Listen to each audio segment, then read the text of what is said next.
You're from Tucson, but you talk all fancy and Europe-like. This is the way we talk in Tucson, Arizona. Oh, shit. Here we go again.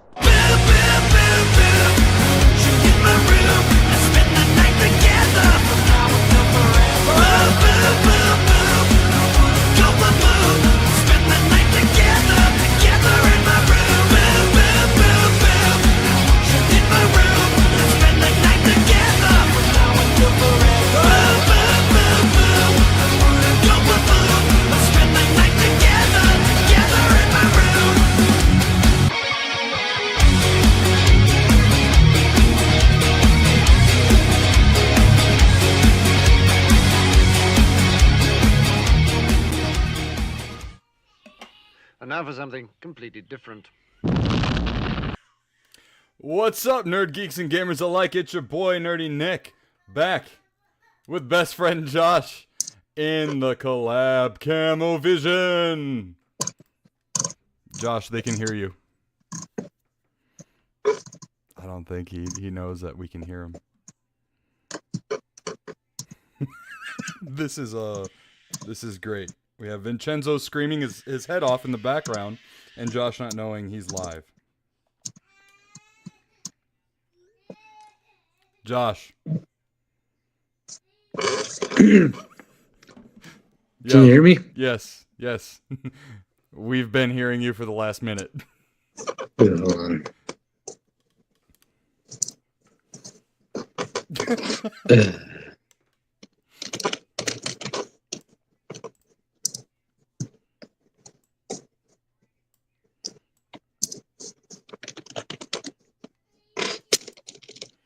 Clickety clack, clickety clack. Shinobi says lights are on, but no one's home. In all fairness, Snark. In all fairness, Josh has his phone. I can't hear you on my side. Right by. He has his phone right by his what do you call it? Keyboard. Josh, you can't hear me?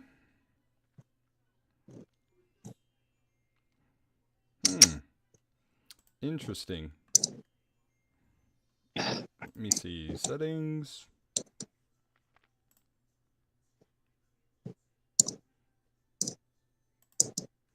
Let me see. Can you hear me now, Josh? Oh, there we go. Okay. There we go. That's why he couldn't hear me. All What right. happened? So, guys, we are back on Streamlabs. So we'll see how this goes. We are multi-streaming. So yeah, bear with us if anything goes wrong, which, knowing the show, there probably will be something going wrong. Just letting you know. Yeah, per usual. Per usual. But sat down on the good old Discord with Way the Shinobi, went through settings on Streamlabs and seemed to correct everything that was wrong before. So, we are live on YouTube and on Twitch right now. So if you're watching us for the first time on Twitch, welcome to the shit show. And How do I sound to you? normally Josh is here in person, but homeboy is still looking for a car. Yep. So yeah. And I don't want to abuse my roommate's kindness by borrowing the car every week and all that. And I was like, you know what? Let me take a break for a week. Just go through, like this. How we've been doing it whenever shit happens. Yeah. So before we get any further, you know how we like to do it here, guys. We like a 70-30 split on the audio. So let us know right now how everything sounds. 70 us, 30% music or background noise. And shout out to the Way of the Shinobi for the sick shirt. I'm wearing that Helldivers 2 neon glow. Oh. Yeah. Music is overpowering my voice. Oh wow, okay, let me turn it down a bit. That's a first. Right? Cut the music 30. Let me know now. I think I cut it a little more than 30. But once we get the audio sorted, we'll continue on. And I think we're actually coming to you guys even clearer than before visually. Oh yeah, I forgot. Streamlabs does a better job with the video quality. Well, we actually tinkered with the camera settings. Really? Yeah. What is up, Gamer Games? What's up, Gamer Games? Shinobi, how does it sound now? How about meow? And no, that is not alcohol you're hearing, because we are participating in Sober October, so we've got good old mug. Zero sugar. I got that dog in me! Arr, arr. Jeez. Oh, man. Still waiting, Shinobi. Anyways. Looking good, y'all. Thank you. That's better. Okay. I'd actually raise your mic volume, Nick. Josh is fine, but you're quietest. Okay. I'm at 94 right now, but I'll go up to 97. No, fuck it. I'll go up to 100. I am at 100. Yeah, it's probably just because we're using this setup. I bet you once I get back next week, it's gonna be too loud. Right. And I don't know what it is, but Streamlabs just always has, like, the settings are way different on Streamlabs than on OBS. Yeah. Both voices are fine for me. And then the music, is the music good? Yeah. Perfect, now everything sounds balanced. Alright, here we go! Off to the races! What's going on, nerd geeks and gamers alike? It's Nerdy Nick, back with best friend Josh. What's up? For another episode of the Nsquared podcast. But before we get ahead of ourselves, I'd like to go ahead and say that this show is sponsored by 4XP Gaming. That's right, y'all. 4XP Gaming Mix is a delicious hydration system that just fuels your gaming sessions, or even workouts or study sessions, whatever the case may be.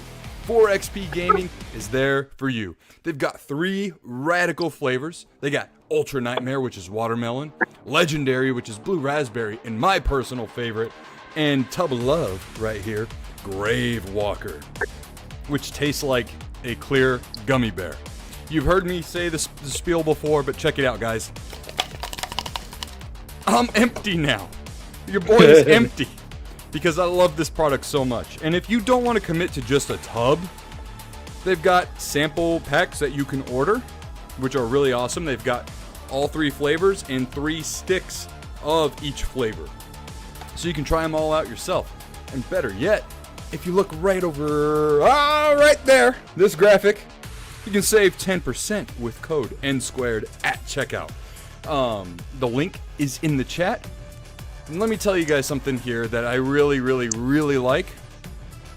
They actually go through the FDA process, whereas the other guys, like G Fuel and all them others, they are a supplement, meaning they can hide things behind proprietary blends. So they might say that you're getting all these ingredients, but it's all under a proprietary blend. Well, now guess what? You have no idea of how much of each ingredient is actually in that blend. Whereas 4XP Gaming, they actually list and label and literally tell you there how much of what is in each serving. Just like only 23 milligrams of caffeine per serving. I mean, you would literally have to have like 4 gallons of this before you actually feel like you're super anxious and just hit 1,000 milligrams of caffeine in that day.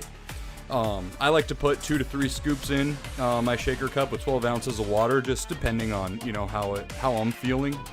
and it'll carry me through several missions on Helldivers or a couple of, escalation matches in Battlefield 6. Am I right? Yeah. But, guys, head on over to 4xpgaming.com and use code Nsquared10 Nsquared at checkout to get yourself 10% off your order. And the more that you guys buy, the bigger discount we can get for you guys. So once again, 4xpgaming.com Nsquared10 at checkout. Also, do you like sweet gamer merch? Do you like representing your favorite video games on your clothes? Well, head on over to 86th.com and use code Nsquared10 at checkout to get yourself 10% off your order of sweet, sick clothing, whether it be hats, shirts, lanyards, pins, buttons, the list goes on and on and on.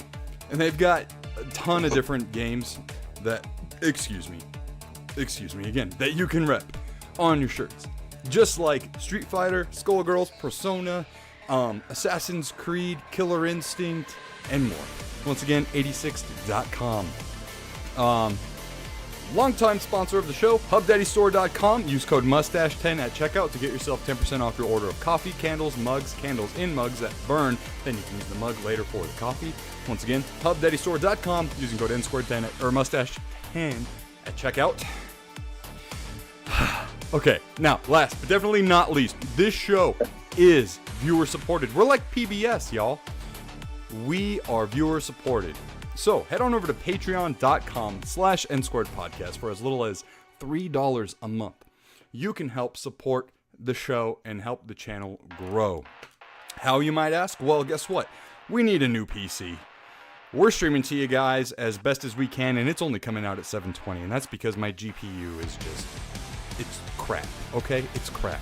So whether it goes towards a PC fund or this nice new comfy chair here to help produce the show and be in the show, or my ass ain't dead. Yeah, guys.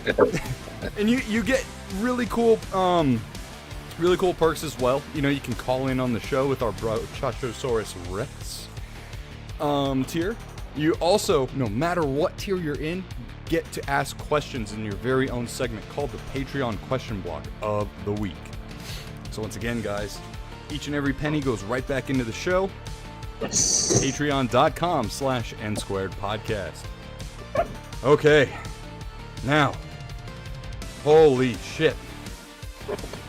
It's actually a little hot in here because I forgot to turn the fan on, so I'm going to go turn the fan on. I'll be right back. Sweating! And Anonymous Mystery said, a sweet Spawn shirt. Yeah, thank you. It's one of the ones I got at the Tucson Comic-Con. Just don't wear it to mix because it's a little tight, so my chubbiness shows a lot more. But at home, super comfortable. How's everybody doing tonight?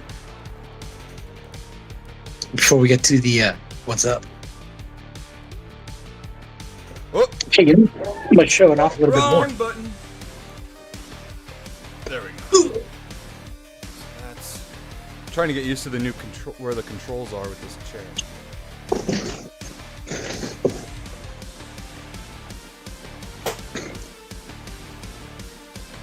Okay, I think we're good now. Yeah? Yeah! All right.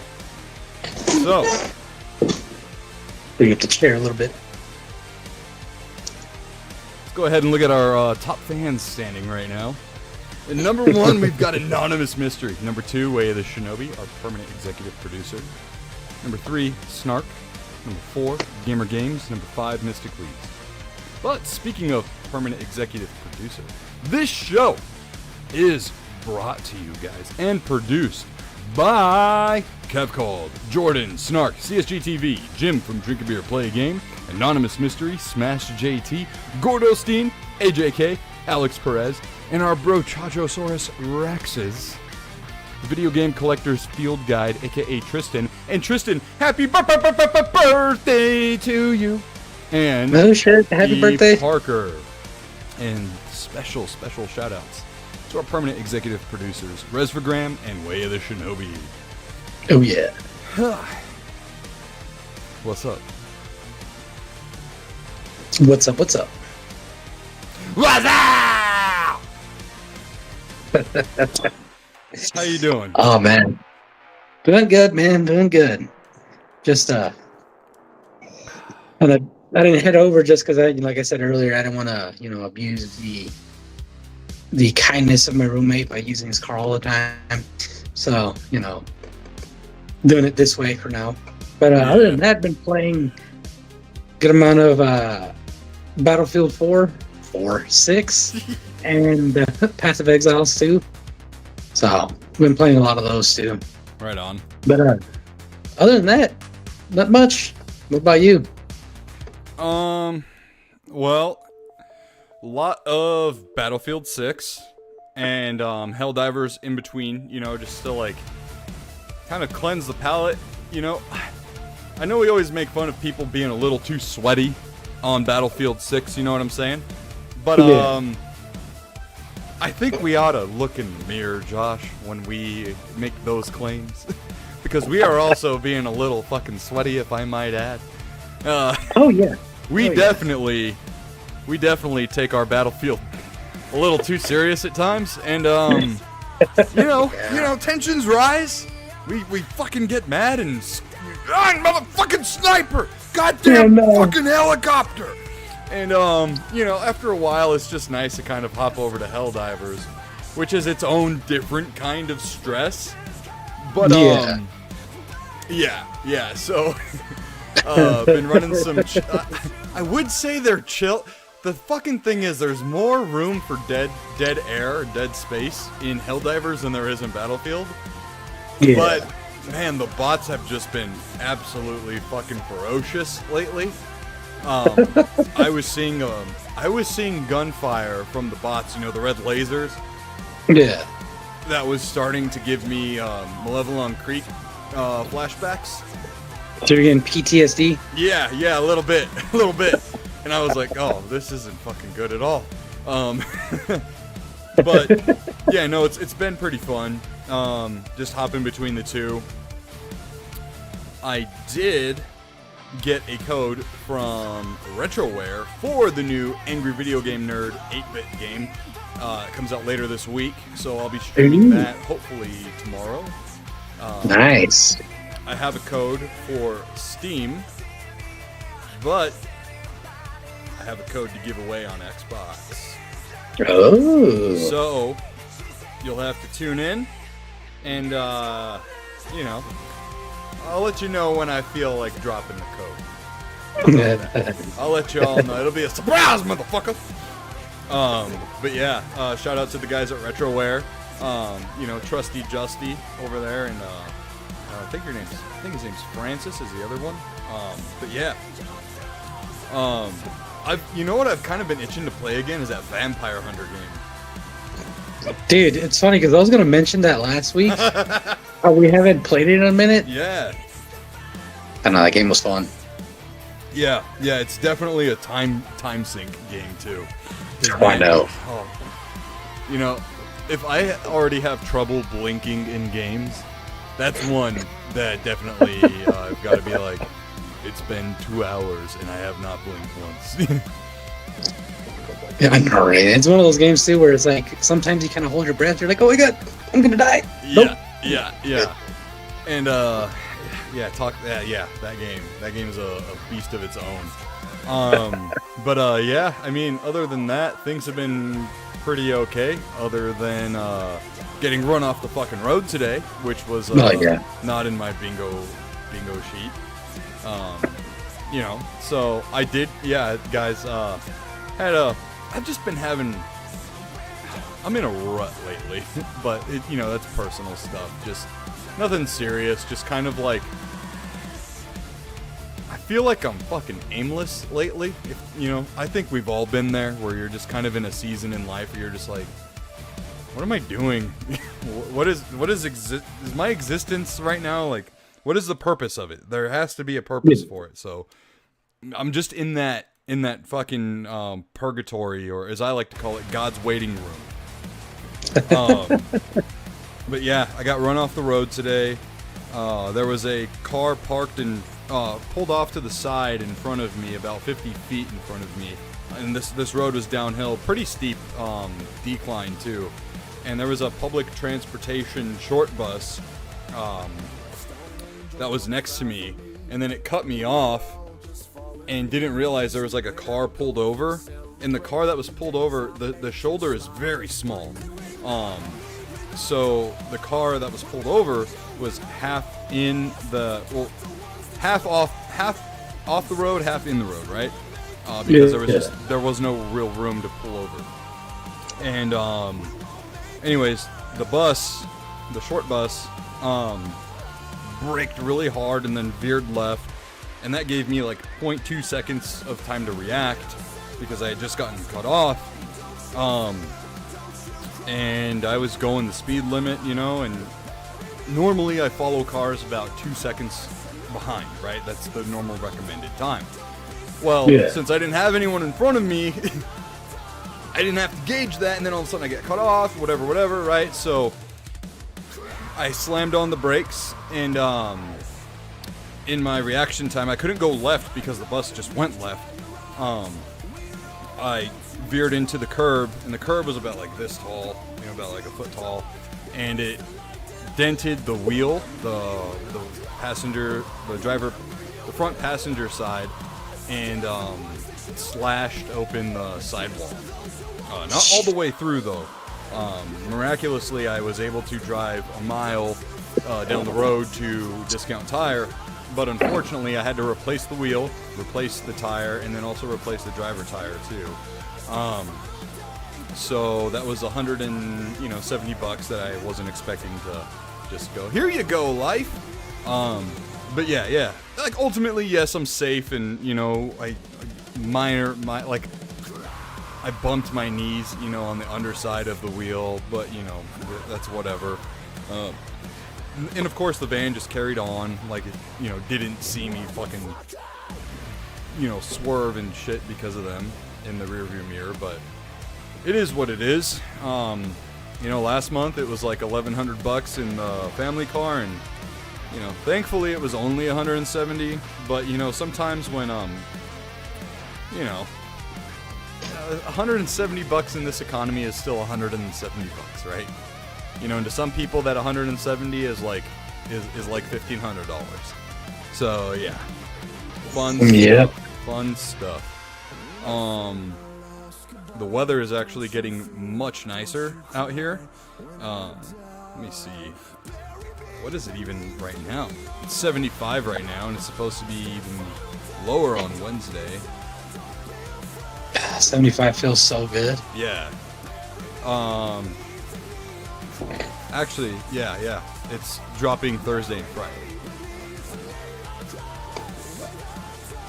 But saying that, we went to the park yesterday and had a nice Sunday morning at the park as a family, and got to hang out and and just enjoy the weather. We've been doing family walks around like 5 o'clock every evening, and just actually enjoying outside. And it sucks too. Yesterday I spent most of my day outside, and yesterday was kind of a warm day, but I took down the pool, the big 16 by 16 pool that we have, and I took that down, and that pretty much took all my Sunday. It sucked, but I have my yard again, which is nice, and then I cleaned up the backyard real good and all that, so that's pretty much been what's up.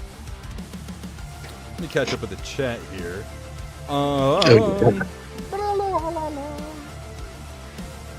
Gamer Game says, Brutal Wolfenstein 3D for me. Amazing Doom 2 Total Conversion mod for PC. Yeah, I remember you were talking about that last Monday.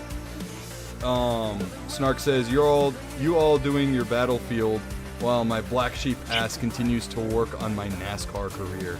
Hell yeah, dude. Oh, and Snark says, and shit, I completely forgot that Ninja Gaiden 4 is out now. Yeah, I forgot too, mostly because I canceled my Game Pass subscription. Way the Shinobi says, super sucks, but at least you didn't have to carry a tire 2 miles down the interstate in flip-flops in the dead of summer again. Yep. Wait, that happened before to you?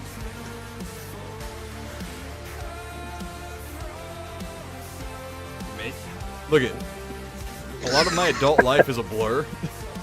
Okay, especially young adult life. I don't remember a lot of it, and I think a lot of it is because of trauma blocking. Yeah. So, anyways, glad you're safe though, says Way the Shinobi.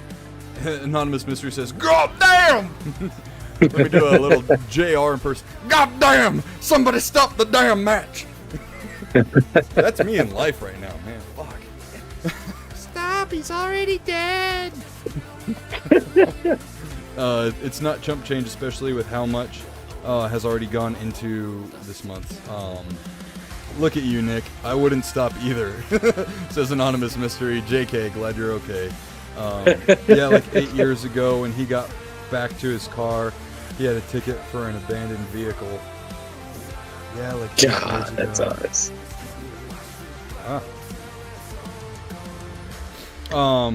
So. Damn. Yeah. Fun. Life is fun, guys. Be a grown-up, they said. So, with all that out of the way, I think it's time for Patreon question block of the week. Oh yeah, favorite part. Keep these questions coming, guys. We actually only have one question tonight. Y'all be slacking over on Patreon. Y'all be slacking. This one's from AJK, who we haven't heard from in a while on Patreon. They ask, since it's the Halloween season, they didn't write that, I just did it. What was the one movie or TV show episode that terrified you as a kid and still creeps you out today when you see it? What movie or TV show episode? As a kid. Because I can definitely think of a movie that, as an adult, that creeps me out to this day, but as a kid, it's a little different. So I think for me, if you need time? Yeah, I need a little bit of time Okay. to think about that. So for me, Part of you. one that creeped me out as a kid was a DCOM movie, a Disney, a Disney Channel movie, original movie. Was Don't Look Under the Bed, and there's one part in the movie that always gives me like the goosebumps, and it's this part where this like bust, right? You know what a bust is? Yeah. Yeah. So That stone face thing. like a head sculpture with the torso, part of the chest or whatever. Yeah. The girl like walks past it, and then it just like fucking slowly starts turning, and the camera is solely focused on that. It got me the fuck, I don't know why, but it fucking got me. And then I have a story. So I remember I got out of school, came home, and the thing was I always had to do my homework as soon as I got home. So I got on the dining room table, and our, dining room was, think of like a capital P, but reversed. So the round part was the dining room, and then the long part was the living room. So it was all kind of there. And right across from the dining room we had one of those giant big box, big screens, It was a big Zenith. It was fucking huge. Oh, yeah. And I know which one you're talking about. Yeah, it was like a screen with the speakers built in on the bottom. Big projector TV, huge. It was like 5'5" or something like that. I had Fox Kids on, for the afternoon, and it was an episode of Goosebumps, and it was the one with Slappy the dummy. It was like Night of the Living Dummy is what it's called. Okay. And See if we can find that. I was just fucking doing homework, like looking up every so often. And then they show like the fucking dummy, and then he like starts to like disappear and move, and you hear his laugh, and I was like, Nope. My mom was in the garage, so I walked through the kitchen and then through the laundry room, opened up the garage. I was like, Mom, change the channel, please. I'm not going in there until you change the channel. But yeah, that was fucking, oh man. That's funny. I mean, I don't blame you. Looking at that thing, yeah, I don't like those kind of bells. Yeah, it's like the whole dead silence thing. Yeah, exactly. Yeah. Just for kids, and that's just as bad. Oh, and Eugene, aka Tommy Boy, aka CSG TV, says, I just put one in on Patreon, running behind today.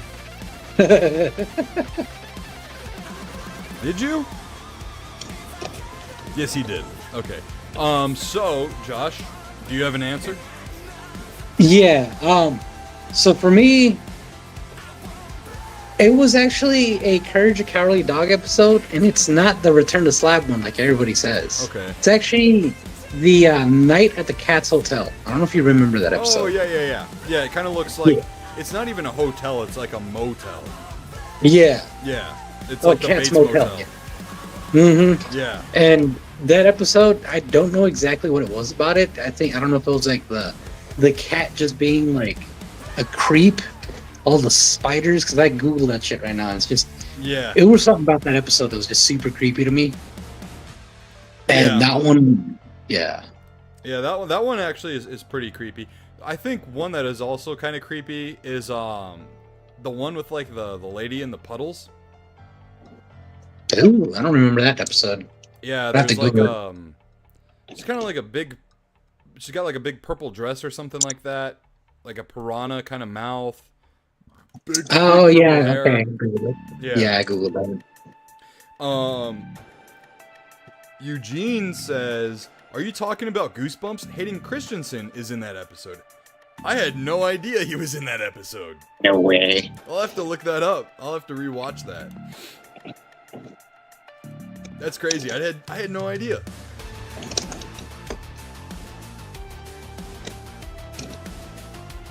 Shinobi says the cat character was super unsettling. Dude, yeah. I think that's one of the major reasons that episode was so creepy. And like, then hmm. Gamer Game says Fire in the Sky freaked me out as a kid, and I used to be scared of getting abducted by aliens while I slept, lol. That took place in Arizona too. And Anonymous Mystery says, ooh, I watched It when I was 4. Nah, not cool. Yeah, the original It, honestly, it did get pretty fucking wild. I remember getting freaked out in the part with, because Seth Green is actually one of the characters as a kid, and he like goes down to the base, like a basement of the school or something, and it turns into like a werewolf. Oh yeah. Yeah, that fucking got me. Yo, I didn't watch Jordan! it until Oh, Jordan, what's up? Jordan in his house. Shinobi Yeah, I says, didn't watch it until I was a little older, so. Yeah, I saw It, Evil Dead, and what's the other one? Army of Darkness. A bunch of other scary movies way young. Way young. My dad didn't care. He would just always turn them on, you know? He's like, yeah, whatever. It's fake. It's a movie. The blood's ketchup, you know? Like, you know, one movie that I would always see on Saturday mornings after, like, Fox Kids, Kids WB and all that would go off air. For some reason, there was always Children of the Corn that was on, or Maximum Overdrive. Have you ever seen that one? No. There's actually one that I just thought of that I completely forgot about when Shinobi mentioned. I still haven't seen Mimic again since watching it as a kid, and it made me think of another movie that also like freaked me out. Have you ever seen Mosquito? No. Google that. It's. I'll look it up. I'll look it up. In a bit. Mosquito. The premise is giant mosquitoes. Okay. Yeah, Is this like it's, how old is this movie? it's from 1994. Huh, okay. Interesting. Yeah. Oh god, it's so like it's like because they're giant, like Yeah. all the mosquito features are just like in your face. Yeah. It's Gamer creepy. Game says Mosquito was great. I got that on Blu-ray. Ah, that's crazy. You know, also there was another one that I saw on TV. The Langoliers. The which one? It's called The Langoliers. It's a Stephen King adaptation, Oh, and the CG in the movie does not hold up today. I don't think it held up even back then. But dude, I'm googling it right now. That looks bad. yeah, but it is a trippy fucking movie, dude. Very trippy. The premise is wild. Yeah. Oh, Oh, and Cujo. Dude, see, I've seen so many movies as a kid that I shouldn't have seen. AJK says, hey everyone, what's up? Sorry I'm late. Oh no, dude, we were actually we were just going over your question that you submitted. yeah. Hopefully you heard some of our answers. Yeah. There's too many to pick from, honestly. Yeah. Shinobi says, you ever see Splice?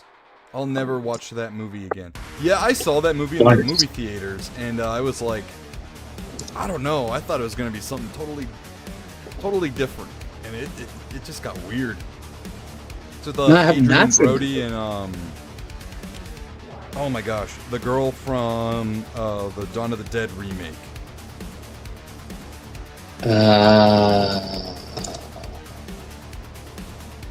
Delphine Shanaik? That's the alien Creature? clone thing. Yeah, creature. Sarah Polly? Sarah. Yep. Okay, yeah, I'm looking at it what? right now. Polly. Polly? Yeah. Yeah. Polley. Polly. Polly? Yeah, something like Something that. like that. Yeah. Yeah. Especially when Adrian Brody got with the creature, that was just weird. Very weird. Anyways, moving on to the next question. CSGTV, aka Eugene, aka Tommy Boy, asks, which is better, the new Battlefield or Hell Let Loose? Oh, Battlefield, bro. Come on, that's not even a fucking question, bro. Not even a question.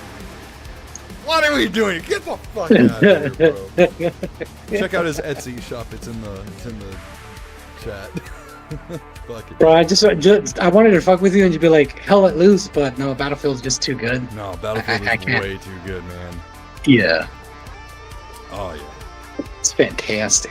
And then Anonymous Mystery asked their question, what's for dinner?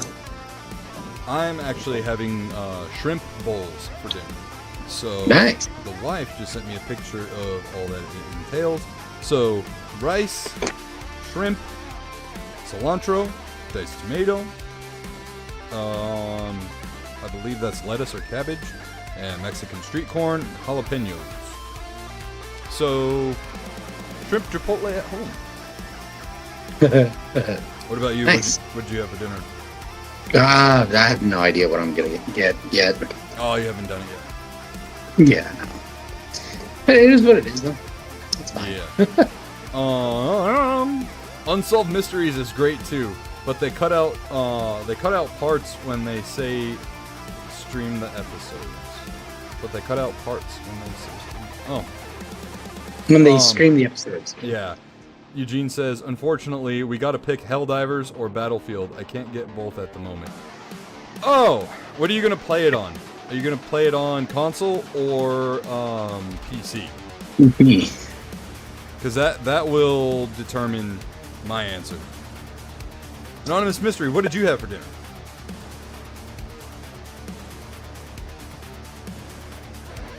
Try the ramen with a PB&J? What? Huh? That's what Anonymous Mystery said. I'd say Damn. Battlefield right now at Eugene. Helldivers is taking a content pause for a bit. But the thing is, he's got a lot of content to catch up on in Helldivers as well. Yeah. So it's kind of okay. I mean, whether he gets it now or later, he's still gonna have a lot to catch up on. Yeah. So, He says probably Xbox. God. So Helldivers is $40 and Battlefield is $70. So Pick the one that's best for your wallet right now. yeah. Either game, Unless you really want to play Battlefield, but that's cool. But yeah, either game too has a maximum of 4 per squad. So it's not like we can all squad up on Battlefield all at the same time, or Helldivers either. So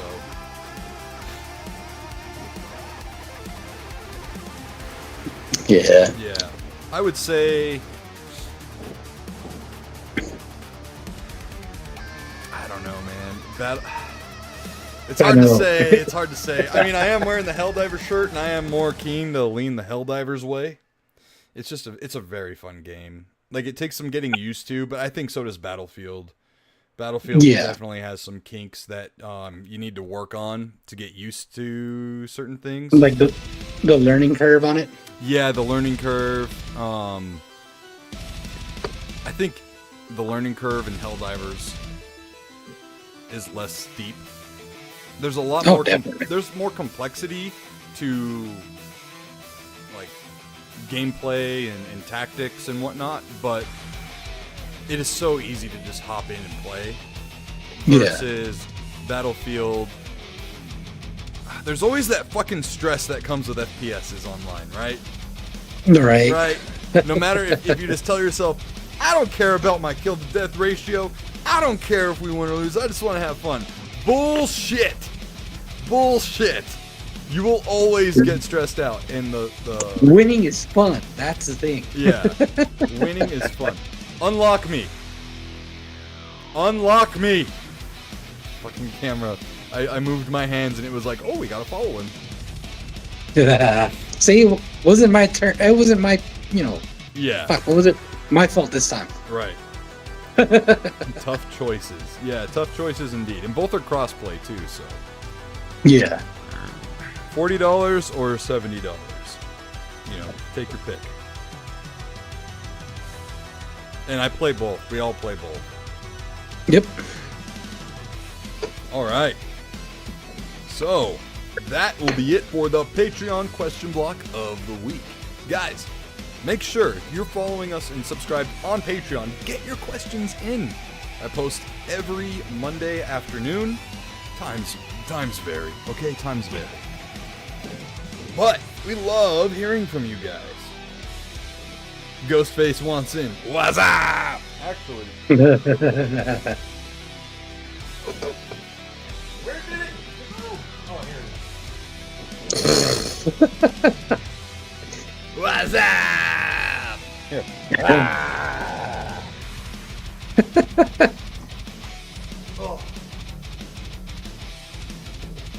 Shadowy says, "Hey man, I don't care if I'm winning as long as I'm having fun, and I'm only not having fun if I'm spending more time dead than alive."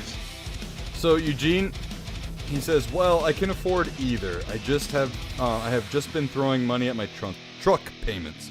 I would say,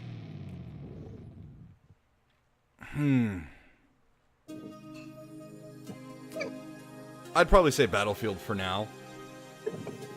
Because Helldivers is going to be getting a big patch this week, next week, I don't know. But there is going to be a big patch coming out and whatnot. So I would say the safer option would be Battlefield. And we're going to keep an eye on Helldivers. Yeah, because it's going to be like nerfs and buffs and reworks and stuff like that rather than content drop, right? Yeah. Yeah. And also, I forgot to mention, I started to read Spirits of Violence. I got about halfway through. This is actually a pretty decent-sized comic. And I caught myself starting to fall asleep while reading it. It's my fault for laying down in the dark reading a comic book. So don't ask me how it is, because I don't remember. Well, Nick, why'd you bring it up? Well, because I wanted to, okay? That's why. What'd you think of it? Really? You didn't say, don't ask you when you thought of it. You said what you read. And then Tommy Boy says, okay, cool, thanks. At least I know with Battlefield, I know what to expect a little. Yeah. Don't fucking pick LMGs though. They fucking suck in that game. Alright, so before we hit the Wayback Machine, I just want to do this to you guys now. So, yo, we got Gordostein in his house! Yo! And Shinobi says, he said don't bring it up, dopey.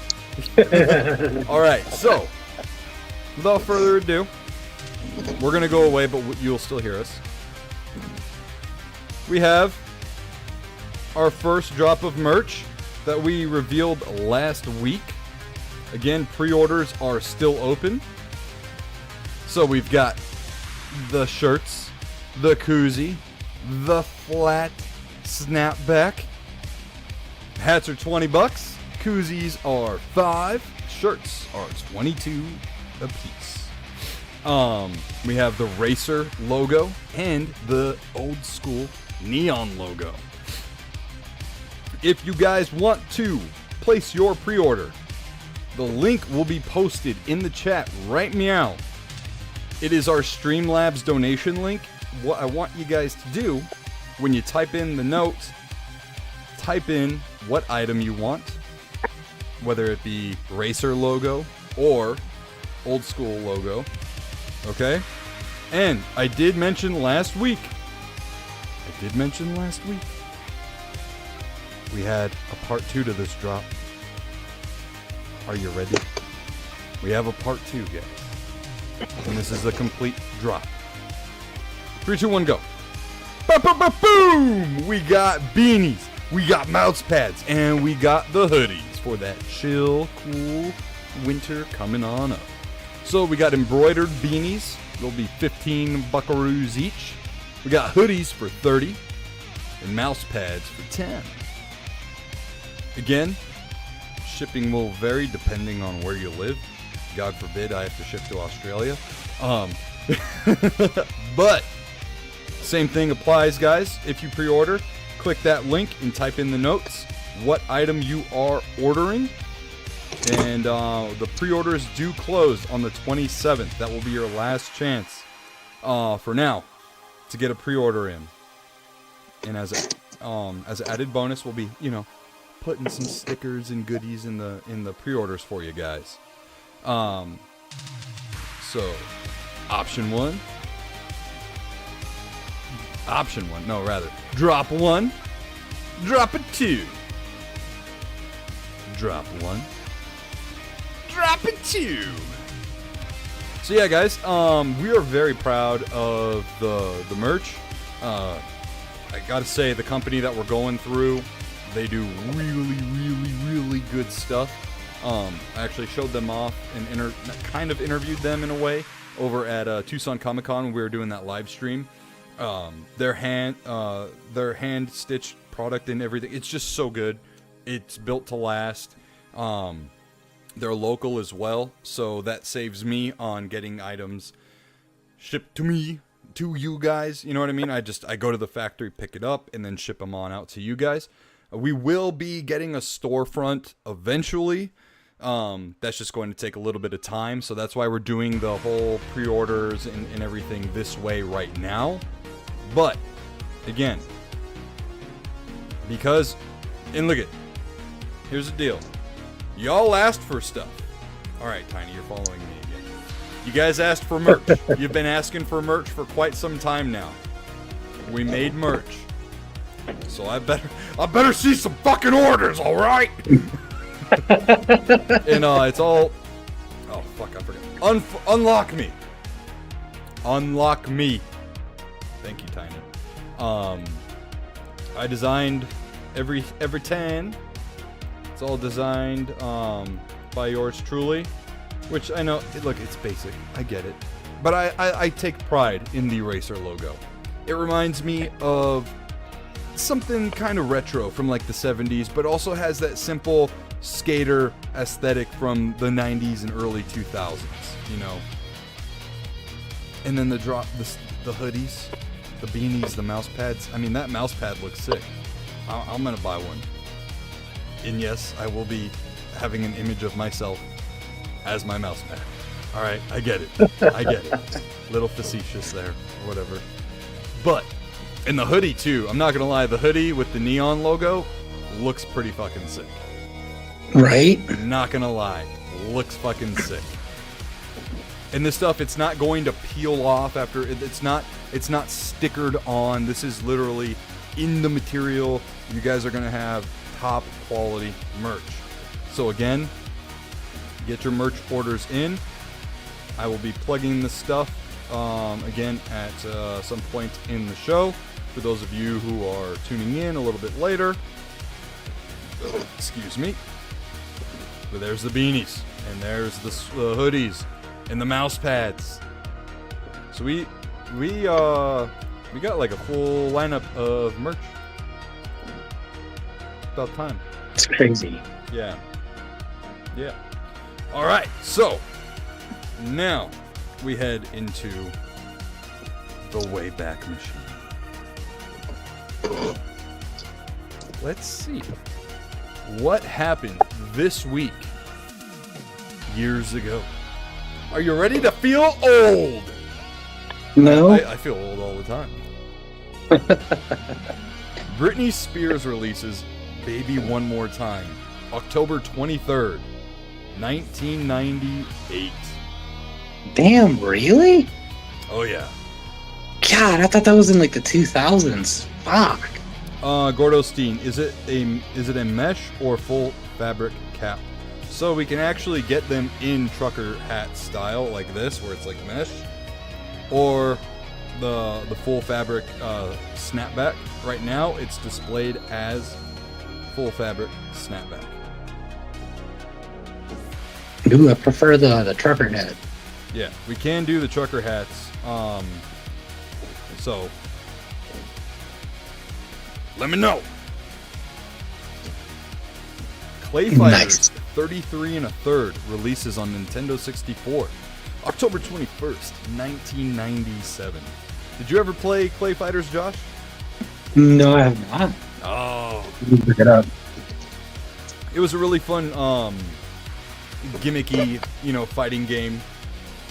It had a Super Nintendo, Sega Genesis versions of the games, and then it got a sequel on the N64. And fun fact, there is a highly sought after version of Clay Fighter on the N64. It was a Blockbuster exclusive.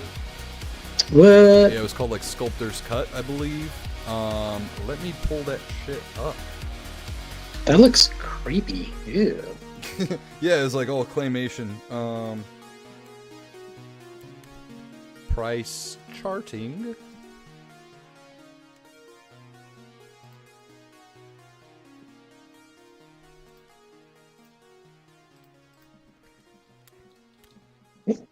You looking up like the one that's like super sought after? Yeah, Sculptor's Cut.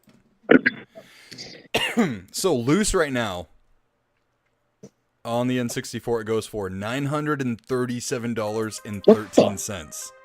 Fuck. Do you want to take a guess at how much it goes for complete? Wait, that was the loose? Yeah. Yeah. I'm guessing $1,500. Is that your final answer? Yeah, I'm gonna go with that.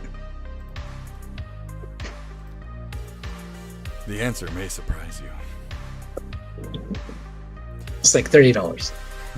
$5,447.50. Yeah, no, these people are out of their minds. Holy fuck, dude. $5,000. What? Wow. One actually sold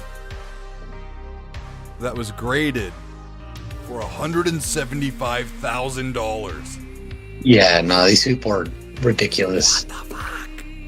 What? Oh my god, that's crazy. The manual alone for the game goes for $1,800. Fuck. The box goes for $3,200. God dang. That's nutty. Yeah, no. Yeah, that's insane. Bro, in April of 2007, the loose price would go for $33.99. What the fuck happened? People started to realize it was very limited. Jeez. Yeah. That's crazy. Yeah, That is no. crazy. That's nuts. Gordo Steen says, okay, cool. I prefer the trucker. That's my vote. All right, man. Well, if you want a trucker, go ahead and put in your pre-order. I believe the trucker hat will be the same cost, and if it's not, I'll still sell it to you for the same cost. You'll get that. You'll get that price, the $20 for the trucker hat. Gamer Game says, I got Clay Fighter on SNES for Christmas randomly one year.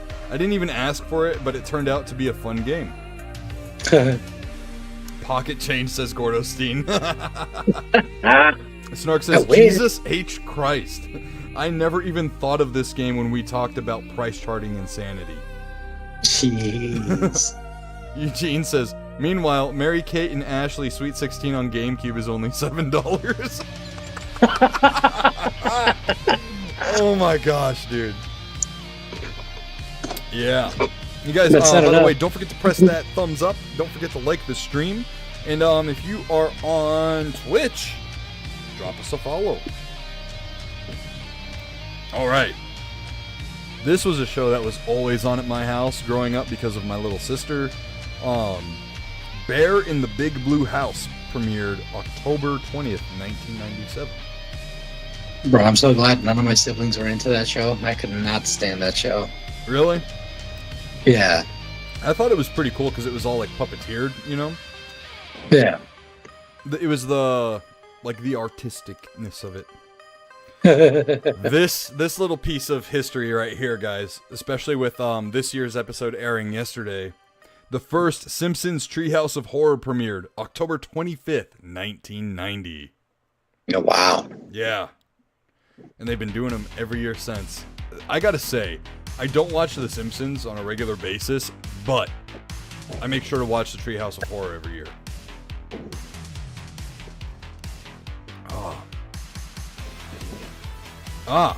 This was actually a pretty interesting movie. I even liked it as a kid. Pleasantville. Which one? Pleasantville released October 23rd, 1998. With William H. Macy, J.T. Walsh, Reese Witherspoon, and Tobey Maguire. Huh. I've never seen that movie. Yeah, a lot of the movies like in black and white, and then it turns Technicolor after a while and whatnot. It's a pretty interesting movie. I haven't seen it in quite some time, but I remember even renting it myself. Huh.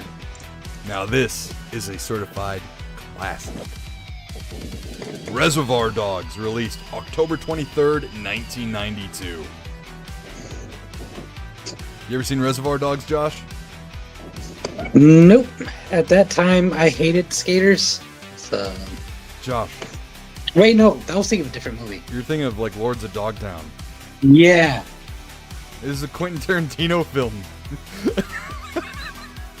I always mix those twos up. Always. Let me check. Reservoir Dogs. Surprisingly, no.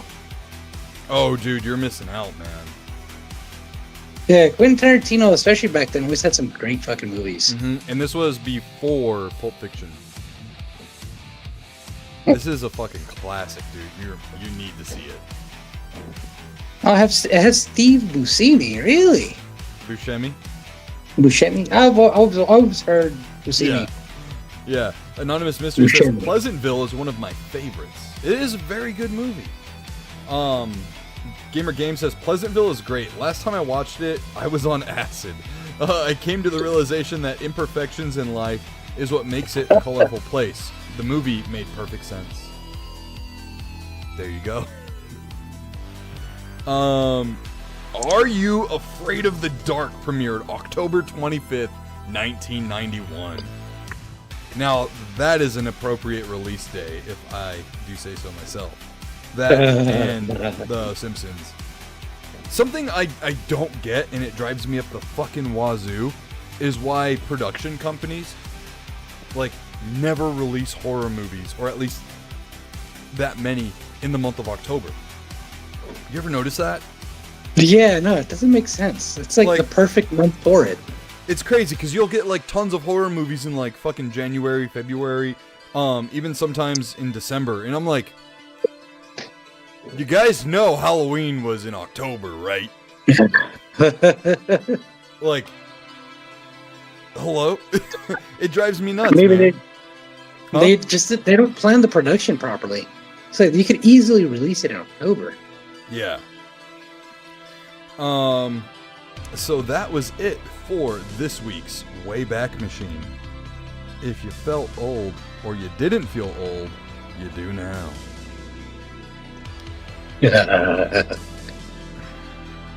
Okay, guys. Anonymous Mystery says, "Aw, Afraid of the Dark was my shit. I would go home or whatever TV to watch it." Yeah. I remember watching Are You Afraid of the Dark on Snick.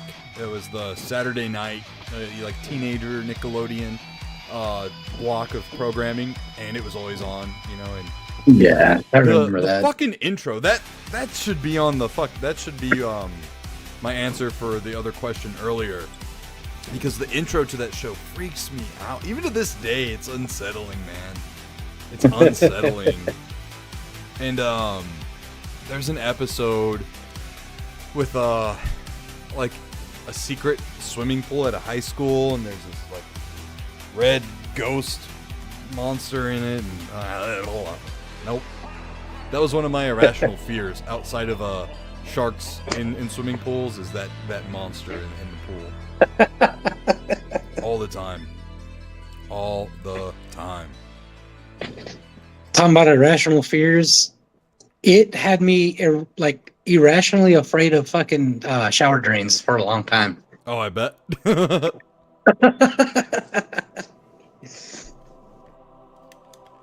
Oh man.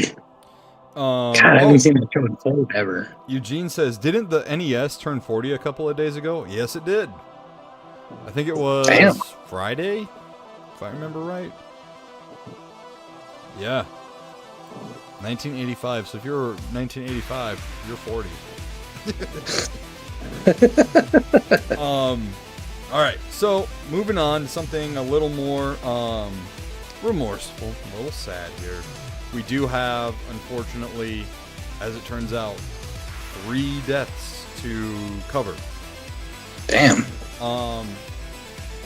So the first one is I always butcher his name. Tomonobu Itagaki. So, Tomonobu Itagaki, who worked on and was really in charge of the Dead or Alive franchise. That's like his most famous and most popular.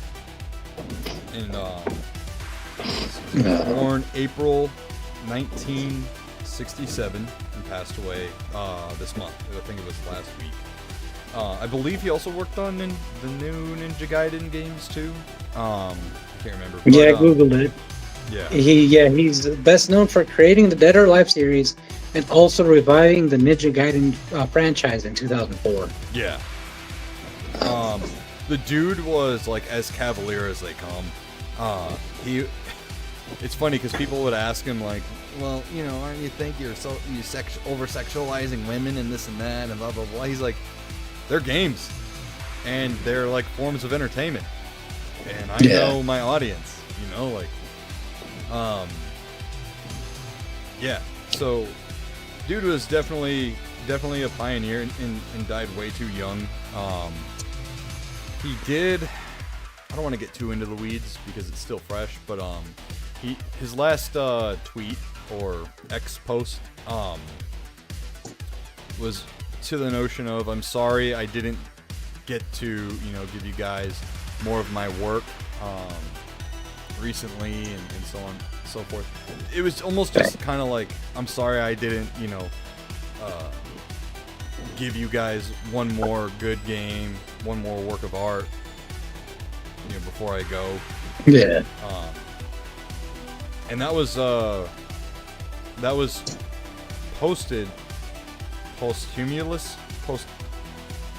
death, because it was like, if you're reading this, I had somebody post this. Okay. Yeah. So it almost kind of sounded planned, but I don't know. There weren't any illnesses reported on him or anything like that, so one can only imagine,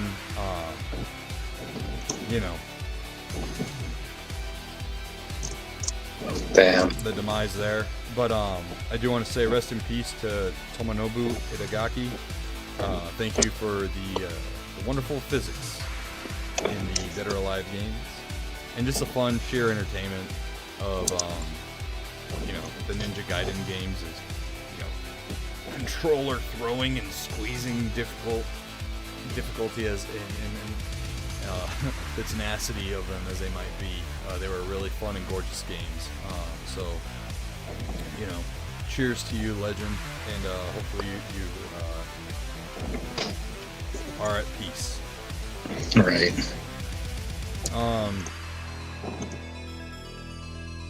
This next one happened on Saturday, and extremely shocked me, man. Like, I did not see this coming at all, whatsoever. Sam Rivers, aka the bassist of Limp Bizkit, has passed away at the age of 48. What? Yeah.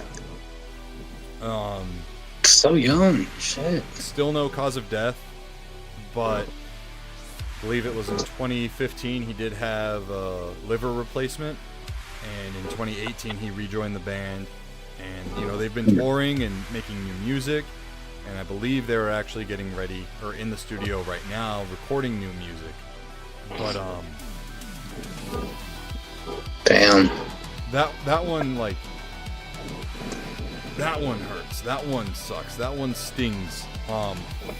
Love the band or hate them, Limp Bizkit is one of the most influential nu metal bands of all time. There's a reason they're multi-platinum.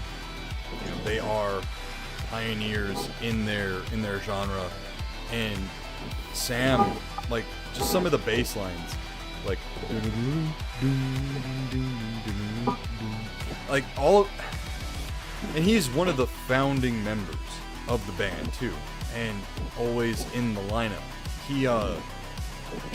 He's cousins with John Otto, who is the drummer for Limp Bizkit. And when Fred Durst was wanting to create a band, he went out to a music festival and saw Sam and John playing in another band, or he saw Sam playing in another band, approached Sam and was like, hey, this is what I want to do, I love your style. And then Sam was like, hey, I got a cousin who's pretty good at drums. And so that was the original lineup right there. Fred was on guitars, Sam playing bass, and John, on drums, and they picked up Wes later on and became what the mega band that they are today. And it really does suck, man. It really does suck. Yeah. He looked good, man. They were touring like all through the summer. I don't know. That one sucks. He's 48, dude.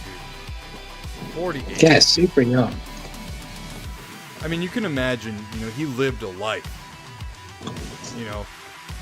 Right. Dude, Limp Bizkit was huge for so long. Of course, they had their drop off, but then they had their reemergence, with their album Limp Bizkit Still Sucks, and just, like, headlining Lollapalooza like 2 years ago, and just touring all over the world.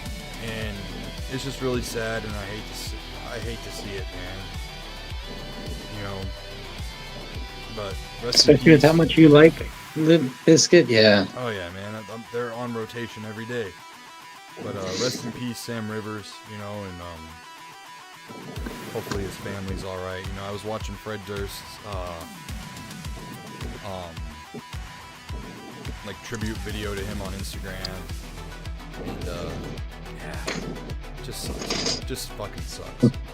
Yeah. And then in a huge loss again to the metal and rock and roll scene, Ace Frehley, guitarist of Kiss, has passed away. In a statement from his family, they say, "We are completely devastated and heartbroken. In his last moments, we were fortunate enough to be able to surround him with loving, caring, peaceful words, thoughts, prayers, and intentions as he left this earth.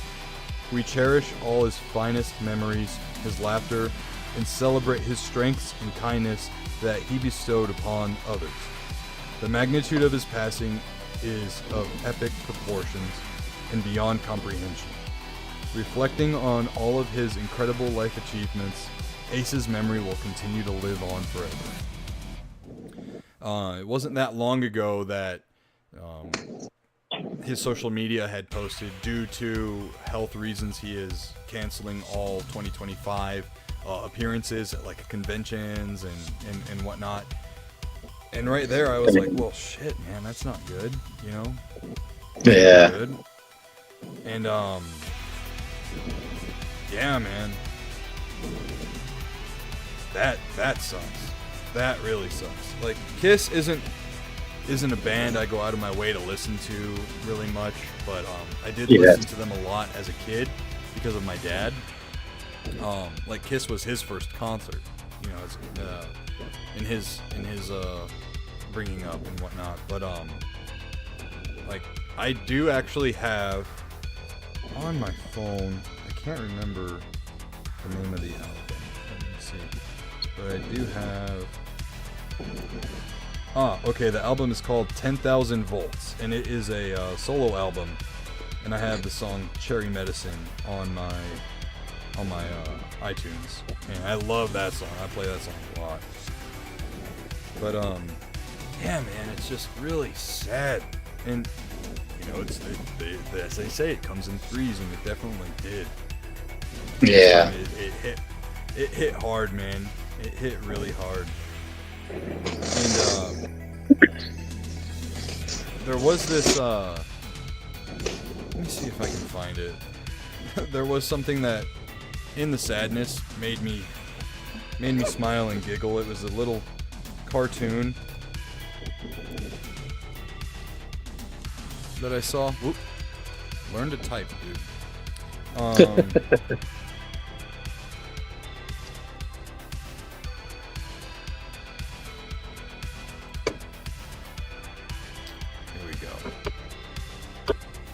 Let me. Where is the display cache? Here we go. So I'm just gonna move this to the top.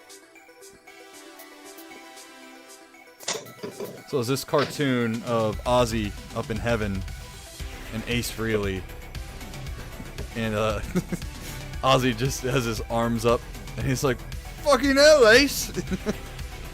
And I saw this and I was just like, yeah, man. Yeah. Hopefully, you know. Hopefully they're jamming together, man. And Lemmy too. But it's been rough, man. It's been rough. We're really approaching that time and that age where people are definitely getting up there in age and inevitably passing away.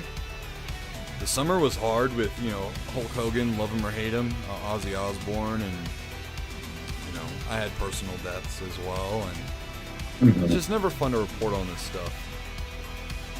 Anonymous Mystery, or I'm sorry, move on. Mystically says, dude brought us DOA volleyball. Nuff said. R.I.P. to Itagaki. And Gamer Game says, I remember having the first Limp Bizkit album on CD. $3 bill, y'all. Anonymous Mystery says, I mean, I don't skip Limp when it's on Pandora. It hits the nostalgic spot. Gamer Game says, I think their most notorious live show was Woodstock 99. Oh, absolutely. Anonymous Mystery says, yeah, Woodstock 99. Shoo-wee. Just the footage is amazing. AJK says, R.I.P. Ace. Big Kiss fan. Original Kiss. So sad. Ace and Paul are my fave. I didn't like how Gene Simmons posted on X about it. Ooh, I didn't see that. And Gamer Game says, even Red Hot Chili Peppers are starting to look old. Oh, yeah. Yeah, right. The singer, Anthony, I can't remember his last name. He's looked old for a while now. I am curious to see what Gene Simmons posted on X, though.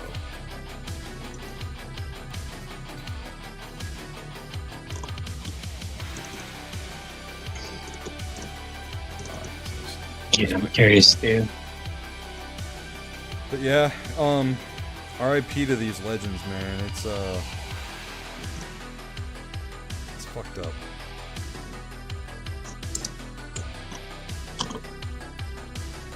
Yeah. Okay, so Gene Simmons 4 days ago said, our hearts are broken, Ace has passed on. No one can touch Ace's legacy.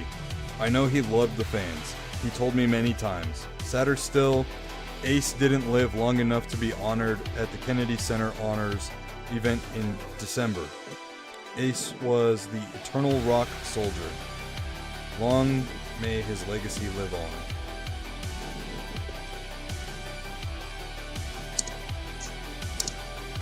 I don't know. I don't see anything bad about that.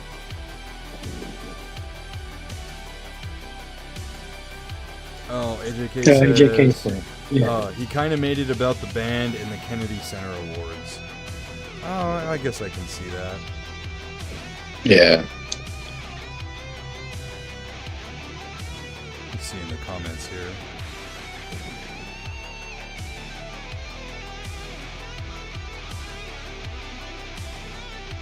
Ooh. Someone in the comments said, too bad you and Paul treated him like shit for years. He was the most talented member of the band. Damn. Yikes. Yeah, but either way. Huh? There you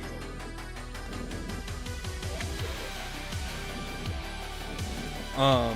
So again, RIP to Itagaki, Sam, and Ace. Gamer Games says Flea looks the oldest out of all of them. Yeah, well, honestly, dude, Flea looked like a, in the nicest way possible, Flea looked like a tweaker, burnt out, even when he was young, in like the fucking Back to the Future movies and shit. But yeah. So, guys, again, we are live on YouTube and Twitch. If you guys are watching us on YouTube, but haven't followed us on Twitch, make sure to head on over to Twitch and drop a follow.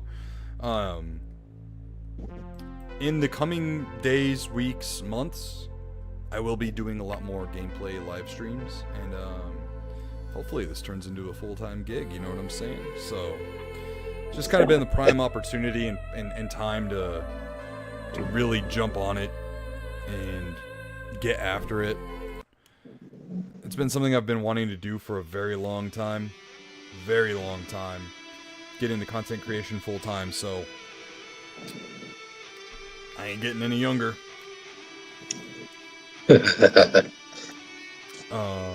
Gamer Game says crazy because Flea doesn't even do drugs like some of the others have, I believe.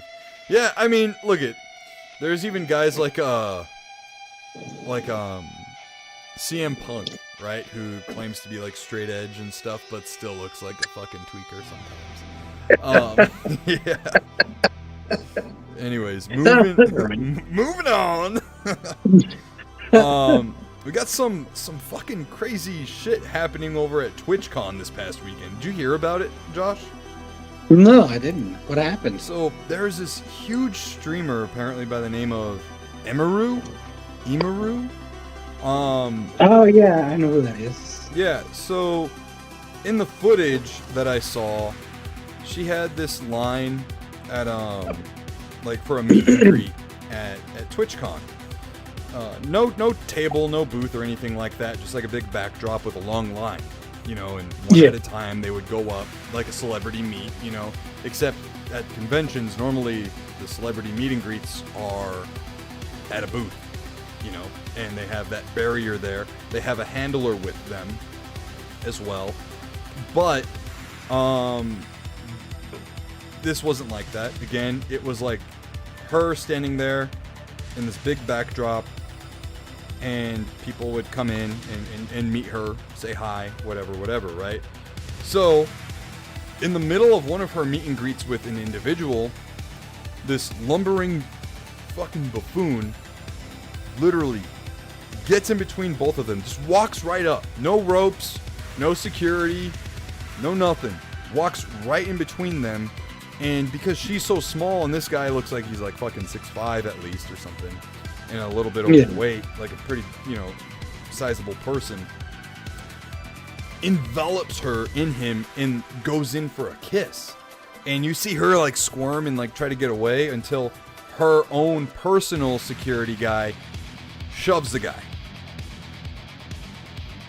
And then the guy just walks off. And the big to-do about all of this, aside from what I just said, is that the guy ended up walking around the convention still. Didn't get kicked out, didn't get escorted out, didn't get arrested. There's no charges pressed on the individual. Wow. Yeah, so there had been some communication between her team and Twitch. And the owner of Twitch and the head of security for Amazon, because we all know Twitch is owned by Amazon. So they had said, and it kind of goes in different directions, and some of it doesn't necessarily make total sense, but they had said that they had indefinitely banned the guy, but like, from what? Twitch? Did you ban him from TwitchCon? Did you take down his ID, get a photo? Did you guys call the cops? Because there's also a video of the guy just casually walking out of the convention. Just on his own. That's crazy. Just yeah, because I just looked up the video. That should have been an immediate tackle and out. Tackle like, no ifs, ands, or buts. And detain. Yeah, exactly. Look it. So, again, her team pressured the people running TwitchCon on getting this handled. And they had said, you know, that they had indefinitely banned him, and then it turned into like a 30-day ban on Twitch. That's it? That's it. Yeah. But also, too, it's like, you didn't say at all that you apprehended him. You didn't say that, you know who the guy is. If you want his information to press charges, here's his information. She didn't get any of that. So you know, that's yes. Yeah, it's ridiculous. This whole thing is absolutely fucking ridiculous. So I want to, let me see. Where did you watch the video, Josh? No, I just Googled it and I saw it on YouTube. Okay, so let's see. Just I Googled TwitchCon Assault, and on the videos portion, first one that popped up. Okay. Let's see. Videos. Okay. Yep. I'm going to go into display capture here. Yeah, it's short. Yeah, it is pretty short. You got the 10-second clip here. That one's from Instagram.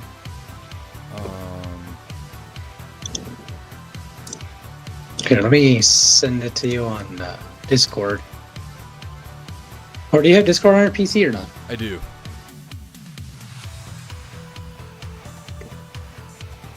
Is that the 58-second one? Yeah. That's probably the better one because the other one's 58 seconds, but they slow it down and all that crap. Okay. You just got to see that initial part. I am opening it up. Did you see that video? I'm looking right now. You sent it to me, how? Because I don't see it in the DM. Oh, well then. Okay, there it It should have arrived. Yeah. Yep. Visit site. Okay, hold on. Whoa. Let's turn that off. Display capture back on. Okay, so here's the footage.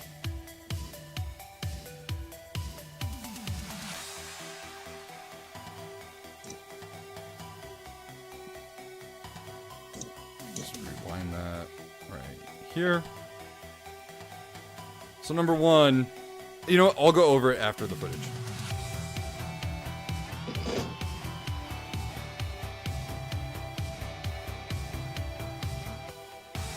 So it's a pretty quick clip, and that's about probably as good as you can, as good of a view that you can get of it. You know, he's definitely, he's got a pretty big shirt on, but he's still much larger than she is. She's tiny. She's a little girl. And look at like this fan right here who's doing the meet and greets, just kind of like, what the fuck? Which, number one, dude, what the fuck? You see this going on and you're turning the other cheek? Like, what happened to helping people? You know, but he really goes right in for it, man. Right in. This was from a statement from Twitch. They said, the safety and security of all those attending TwitchCon is our highest priority. The behavior displayed by an individual involved in the incident yesterday involving a high-profile streamer was completely unacceptable, deeply upsetting. Come on, show the rest of it. I really don't feel like logging back into X on my PC. But yeah, it was just basically like a puff piece of a fucking statement. You know, so I want to now break this down a little bit, having worked security for video game convention and being pretty much exclusively security for cosplay content creators at the convention. So number one, you see, I need this banner. I want this banner from the buzz to go away. It sucks. So there's nothing here. There's no barrier. There's no rope. It's just this big open spot. You've got some of those, like, she's got a table right here.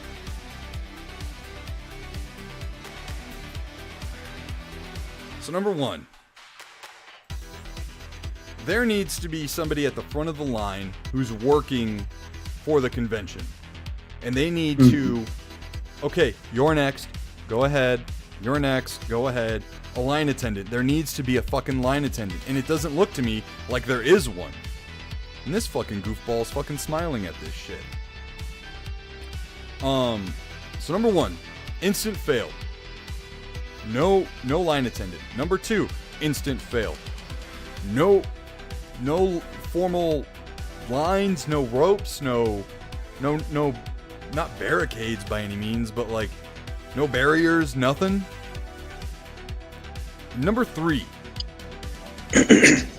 why the fuck is her own personal security guy running in from this far away? Well, if you just to pause real quick, because I was reading up on the chat. Shinobi said that what was it? It's up a little bit on the chat. They didn't let her bring her usual guard because he did his job properly at last year's TwitchCon and was banned for life from the venue. Yeah, he got banned because he was holding on to a stalker's arm while he was waiting for the police to show up. And TwitchCon decided to permanently ban her number one security guy. So I get that. But But if you're hiring someone who's That's- private security like this, they need to be professional about it. This is probably just homeboy or something like that. You know what I mean?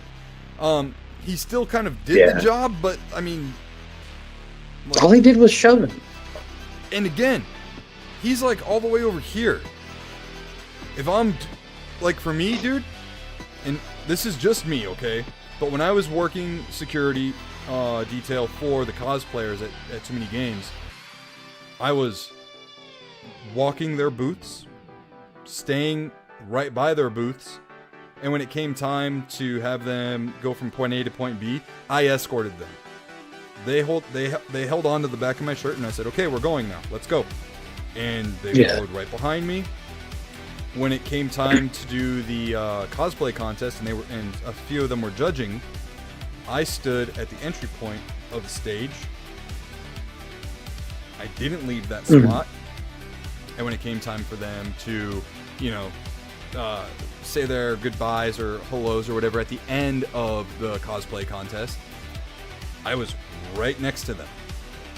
Because, again, I had to deal with creeps on their behalf at the show, because it happens at every show. And that's the thing, TwitchCon, it's been known that they've had these issues in the past. Just look at, again, this streamer last year already had this problem. And this guy waltzed right up. That should have never been the case. There should have been barriers or ropes, something. There should have been a line attendant. There should have been a handler. And this all probably could have gotten avoided. And her security personnel doesn't need to be standing over here. He needs to be standing right here, out of frame of a picture photo op. I mean, the backdrops are huge anyways, but his presence needs to be known, especially if she's had stalkers and shit in the past. Exactly. Oh And shit, then I also like Gordo Steen got his hat order in, his hat pre-order. nice. Fuck Yeah, bro. But yeah, the presence should have been known for security. Yeah, and I was gonna mention, like Shinobi said a little bit ago, if he had a weapon, she would be dead. That's exactly how Christina Grimmie got shot and killed at her meet and greet. Yeah. Yep. Exactly. Yep. And the other big fucking bogus thing is that the guy just walked away and got to Dude, yeah. walk the rest of the convention. Yeah, like, that should have been an immediate, like, life ban, like, from there onward. Like, he was out. He should have presses charged on him. They should know exactly who the fuck this guy is, have his information, and she should be able to press charges on him. But so she came out and actually had a video.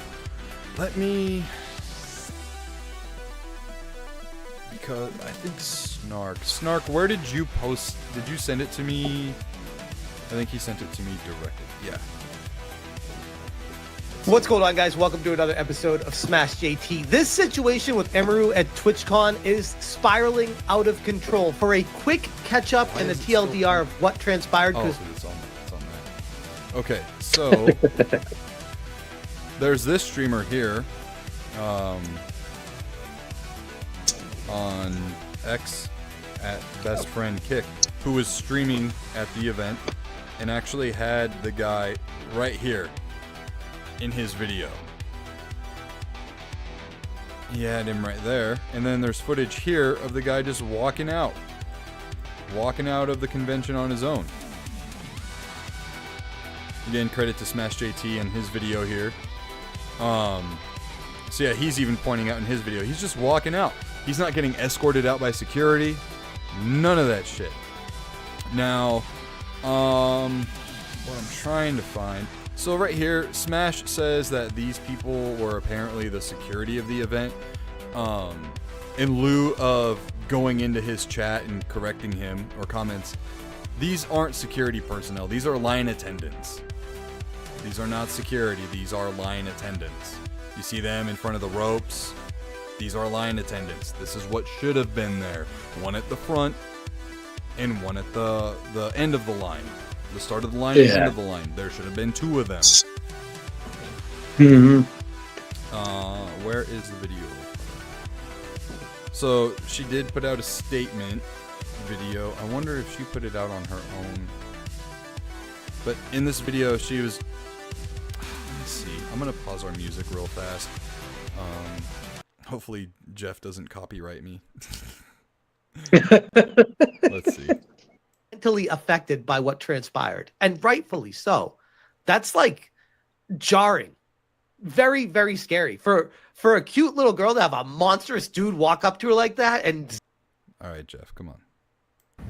They said, "Oh, well, he's banned from the platform for 30 days." The guy needs a full psych eval. Yeah, the guy definitely needs a full psych eval for sure to think that what he did was okay. Let's continue on with her reaction. Or her, post. She's losing it. I don't blame her. What? And then she's obviously like, "Hello?" Like, that needs to be indefinite. What the fuck are you talking about? Also, that's like nothing to do with anything. No one gives a fuck if he's banned on Twitch or not. Like, we're talking about the convention here. So they were only... So she's talking about that whole 30-day and, you know, ban from Twitch. What the hell? These 2 people are the head of security for Amazon and the head of risk for Twitch. Wow. Wow. Now, she says she's not going to name drop, but that basically is name dropping. You can just look up those positions. Oh, and Asmongold also confirmed who they were and said she also spoke to Dan Clancy about this. And Dan Clancy is the head of Twitch. She's not very happy with the responses that she received. Also, later the same night, I'm not going to drop names here because I wasn't there, so I didn't see it. But I had multiple people tell me that key Twitch representatives last night were Dan Clancy out partying. The head of Twitch. Instead of dealing with this situation, he was out partying. So TwitchCon in itself has always had some kind of controversy around it, which is why I've never even really wanted to attend it. Do you remember the foam pit last year? Was it last year or 2 years ago? I think it was 2 years ago. That might have been 2 years ago. Yeah, so there was like a foam pit there where like a streamer broke their back jumping in it or falling in it, something or another, because it was like a very shallow foam pit and other people were getting seriously injured in it. And then you've got, of course, the thing with streaming is people have a parasocial relationship with content creators, whether it's streaming or long form video formats or even celebrities for that example. But shit can get really weird and shit can get really creepy. You know what I mean? Like, yeah. So anyways, think about that for a second. There's video evidence that proves it. The fact that an Amazon-owned company actively tried to cover up sexual assault should be a lot bigger story than it is. Yep, I definitely agree with that. So I guess that's it for her statement.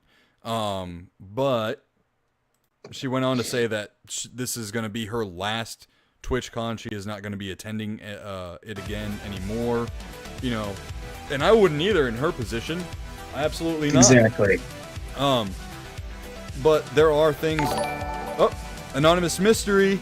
One beanie, Neon OG. All right, you got it. Awesome. I love seeing merch pre-orders. This is so cool. This is my first time doing this, so it's it's really neat. But there are things that need to be done on her end as well that I would definitely recommend. Number one is get better security.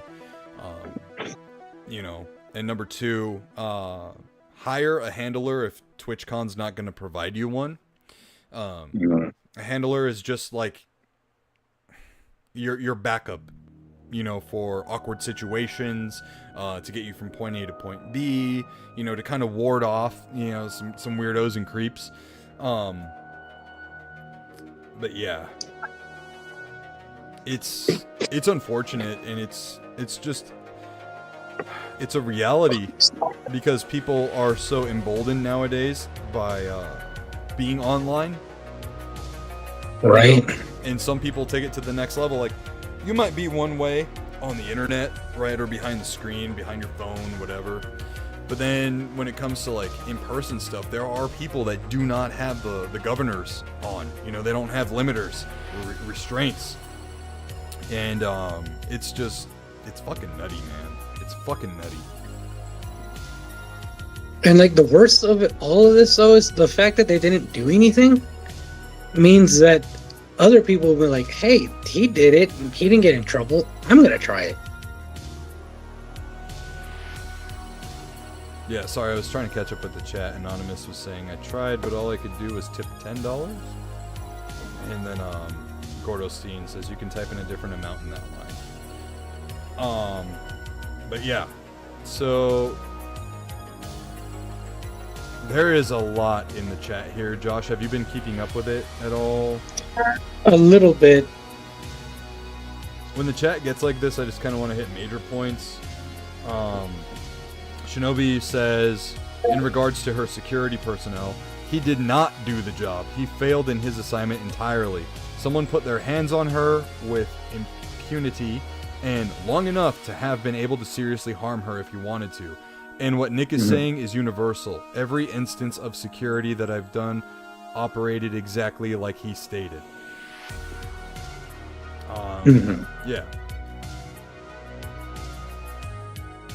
Crazy as shit because he literally committed sexual assault and battery. Exactly. Yep. And it's not like he's hard to spot. He's fucking 8 feet tall.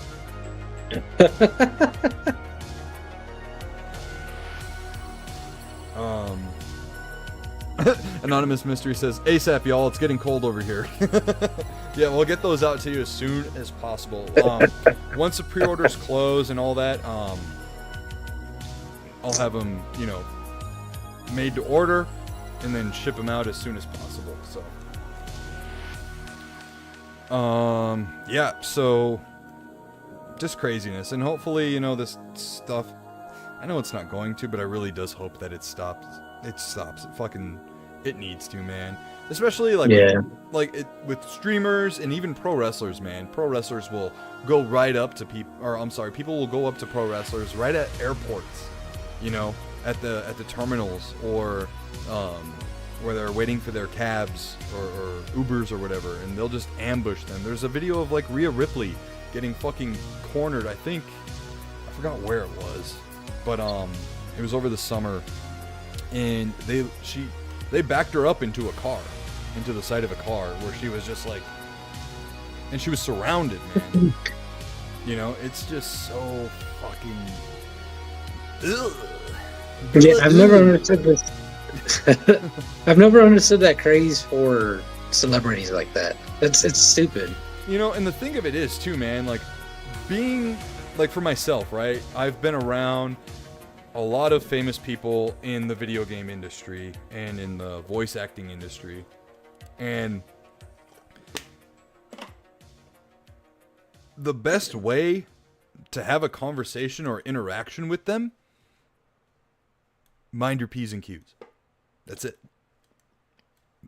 There was one time when we were at an expo, I was in the green room, and I took a seat at the table just to like take a rest, you know, chill out for a moment, and lower my excitement because, you know, every now and then I get a little overwhelmed, you know, walking the floor and talking to this person, talking to that person, taking pictures with this person, take a picture with that person, you know, meet new fans, this or that. And it's all good things, but after a while, you're like, oh, I need a rest for a second, you know, I'm a little overstimulated. And you're like me and you're out in public, and especially in big crowds, you're always looking everywhere, you know, head on a swivel mentality. And again, I was sitting at this table, and all of a sudden, this blonde lady sits down next to me with her handler, and I look over, and it's Patricia Somerset. And I was just like, just fucking don't say anything stupid. And then to the left of me was the voice actor for Arthur from Red Dead. No, okay. The main character from Red Dead. The voice actor, I can't remember his name. No, it was Nolan North, actually. It was Nolan North who sat next to me. Nolan North and David Hayter. They sat to the left of me. So I'm in this fucking legendary voice actor sandwich here. You know? And they were all kind of chit-chatting with each other, and Patricia and her handler were talking to each other. And then Patricia turns and looks at me and was just like, "What's your name? Who are you?" And then we just started talking, and I was just like, I'm nobody, whatever. But we got along great. I got to meet, Nolan North and David Hayter for a quick moment. And we sang happy birthday to Patricia because it was her birthday, which was also like, oh my god, am I supposed to be in here right now? Because you're all bringing out a cake and stuff, and is this for like VO voice actors only? But they were like super cool and nice. And it's not always going to be that way. Sometimes you're going to meet celebrities who are just so up their own ass. It reeks. But, point is, you just mind your P's and Q's. You be fucking cool. You have some decorum about you. And respect. A little bit of respect goes a long way. And being able to read a room especially. But unfortunately, at a lot of these events, there are a lot of people who don't necessarily get around other people a lot, and they don't know how to act in public, and it can get really weird really fast. Gamer Game says, I was talking to a Baldur's Gate 3 voice actress at the Hyatt hotel lobby I was staying at last year, and I didn't even know she was a part of the game till a fan came up and asked for her signature. Yeah, I mean, and that's the thing, man, it's like, I hang out with Daniel and Carlos Pacina and other people from Mortal Kombat, Ray from Super Monster Party, Josh and I hung out with the guys from Rare, David Weiss, David Doak, Kevin and the other guys, and it's just, you just don't be fucking weird, just be fucking nice. And if you don't think they look approachable at the moment, you know what you do? You just walk by and you say hi. That's it. Hi. And then you can turn around and go, oh my god, I just said hi to so-and-so. And then you can do your little fangirl moment, and move on with your day. Yeah. You don't gotta make it fucking weird. And you don't gotta, SA somebody. It's just fucking stupid. Shinobi says, just treat them like regular people, and you'd be surprised how open they become. Exactly. Yeah. I've noticed in my own experience, being a rookie or just a fan in general, versus where I am now. And granted, look, I'm still a fucking nobody on this platform, on all the platforms. I'm still a fucking nobody. But I'm in the circle, right? I guess that's the appropriate way to say it. Like, people know me. People who shouldn't know me know me. Like, I'm friends with a lot of people in high places and stuff. But the thing is, I've noticed back when I used to fan out, the more you fan out, the more they kind of like pull back. And tiny. And the more you're just like, hey, how's it going? Hey, dude, what? I really liked that video you did. It made me think about this, that, and the other thing. And they're gonna be like, oh shit, cool, man. What did you like about this and that? And then it just goes on from there. Unlock me. Unlock me. Thank you, Tiny. We gotta get Ghostface back in the picture, bro. I put a cool new, it's not new, I just forgot I had it. A color changing light bulb in the lamp. kind of add to the ambiance. And believe it or not, I actually Hey, you've been- I don't have the lights on right now. The light by the monitor. Oh, it's all just a monitor? Yeah, it's all just the side monitor. So look at. But because Shinobi helped me fine tune the settings for the camera and whatnot, it's just so much better, so much clearer. But yeah, Nice. yeah. I mean, there is one person in particular who I know I have to like take it easy around. Because he just gets so much attention all the time. James Rolfe, you know, the angry video game nerd. Yeah. But the second you start to talk to him about like music or certain films, movies, whatever, dude is a like treasure trove of conversation. You know, he's awesome. He's a really fucking cool guy. But you got to treat him like a guy. I've noticed now. I'm like I've shared so many beers with that man. Let's see. Gordostein says, I got to have dinner with the MK guys a couple of years ago, and then the next day they did all kinds of funny pics with me doing their finishers and crazy poses. All great guys and girls. Yeah, no, they are probably the most humble people I know in that scene. Yeah, they're awesome people. Yeah. So moving on here to the next topic, we have another IGN list. Oh God, why would you do that to us, man? Why would you do that to us? Because it gets the people talking. That last list was horrible. It was bad. That last list we did was like God. the top 25 horror movies. Whew. All right. So, That list, all I can say is that list would not make it in my top like 100 lists of lists. Like, it was bad. it is the like the F tier on a. It is a tier list of lists. So this is, according to IGN, their top 10 survival horror games of all time. All right, let's see what they have. Let's see what they got. All right. So at number 10, Clock Tower. Have you ever played Clock Tower or heard of it? I've never even heard of that. So Clock Tower is a very good early survival horror game. I believe it launched on the PS1. Ah, okay.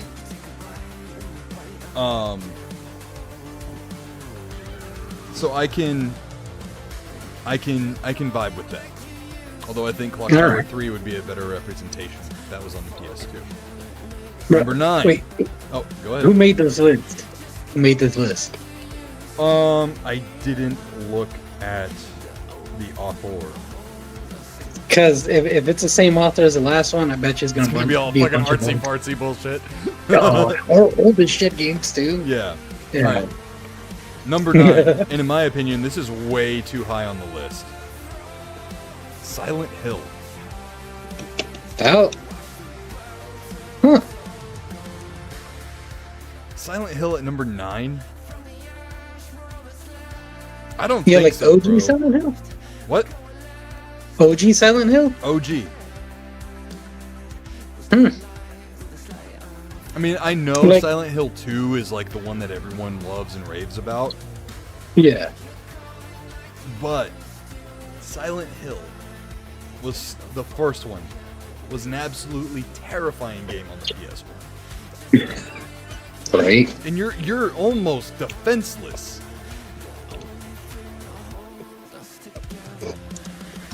All right. Number 8. Resident Evil 7.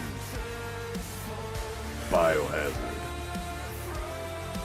Huh, okay, the list is not bad so far. I don't think it belongs in the top 10. Yeah, I think one of the original 3 would probably fit better.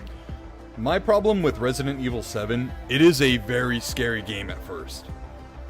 I remember I rented it with Gamefly and played the game with my volume at like 2 or 3. Especially when you're in the, like, under the house and you see like the black goo monsters for the first time. Yeah.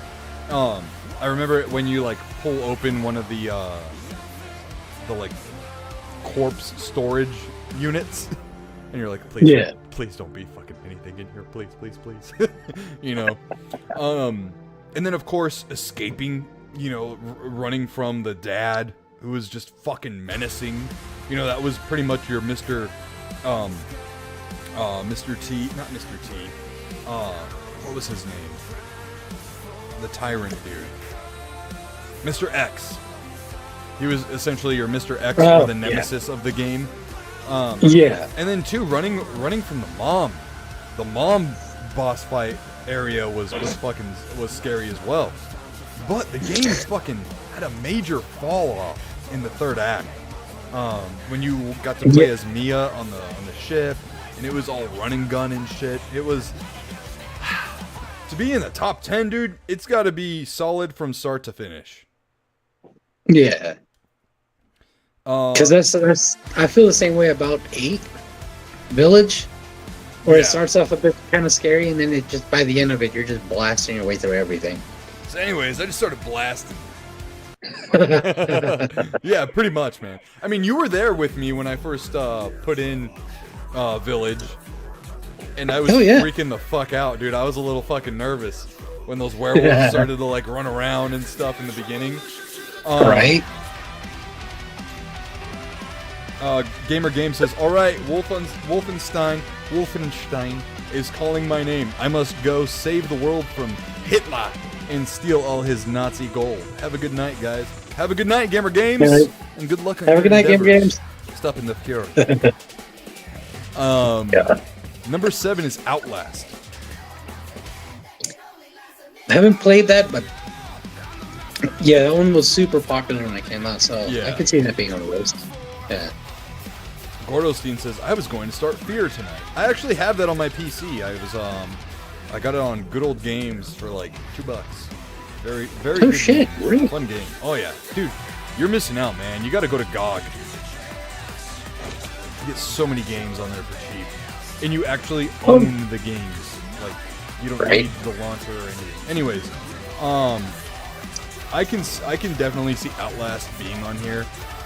That game, I hate it because you are like truly defenseless. It's fucking terrifying. And then everything through a fucking night vision filter just automatically looks scarier. You know what I mean? Oh, I know. Gordo says, "Played it years ago on PC. Saw the little girl on the for the first time, and I was out. LOL." Yeah, dude. When she pops up, you're like, "Yeah, fuck." Number 6 is Alan Wake 2. I didn't play Alan Wake 2. I didn't even play Alan Wake. I played the like DLC, I guess you would call it DLC or expansion. But I didn't really think, I don't know, I really didn't think it was that great. And I know Alan Wake 2 had high praise when it came out, but it was kind of like, it came out, got high praise, and then it was out. And no one talked about it anymore. Alright, number 5, Amnesia, The Dark Descent. I've never even heard of this game, to be completely honest with you. Amnesia, that one... Let me see, that one's the original one? Yeah, that's the original one. I don't know if there is any other copies, but yeah, that one was another popular one when... I think it was before Outlast? Yeah, it came out in 2010. It says, Amnesia, The Dark Descent is a 2010 survival horror adventure game developed and published by Frictional Games. It was first released on September 8, 2010 for Windows, Mac, and Linux. It also came out on the PS4, Switch, Xbox One, Android, and more. Yeah, I don't know if you've ever seen pictures of the monster that's in there. Yeah, I'm looking at it right now with like that weird ass mouth. Yeah. Yeah. And it's one of those games where like you literally can't do anything about that creature. You just gotta run around it. Yeah. There's a few things you can do to like scare it off for a second, apparently, but that's it. Yeah. It looks like something out of fucking Hellraiser, to be honest. Yeah. Interesting. Number 4. Resident Evil 1. The first Resident Evil. I can definitely. That's like the granddaddy of survival horror games right there. Yeah. That needs to be on the list. Ooh. This is a good one. Number 3, Alien Isolation. There you go. Yeah, that's good. I don't know about number 3, but it does belong on this list. I mean, yeah, because like I'm not into those kind of horror games, but at the same time, I can definitely, appreciate when people like really enjoy a game, and that's one of those ones that when it came out, it was fucking huge. Yeah, I mean it still is, and there's a VR version of the game too, which I imagine would be absolutely fucking nutty. I mean, aside from the alien, you've also got to deal with the androids as well. Or the robots, whatever. I think they're just robots in that game. But yeah, they look kind of creepy themselves. Okay. Number 2 is Silent Hill 2. So I knew that would creep up on this list eventually.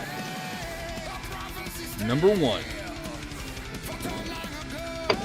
Resident Evil Dos. Resident Evil 2 is the, according to IGN, best survival horror game. I can see how that's I can see how that'd be considered number 1, just because of how good and popular it was. Yeah. Especially for the. Oh, Snark says the robots in the game are called Working Joes. Ah. You were saying you can see. Yeah, no, I could definitely see how. That would be IGN's number 1 pick. Yeah. I personally wouldn't pick it as number 1, maybe number 2. But I'm not into survival horror anyway, so don't bother me. Yeah, I mean, but you are like a big fan of the franchise. Oh yeah.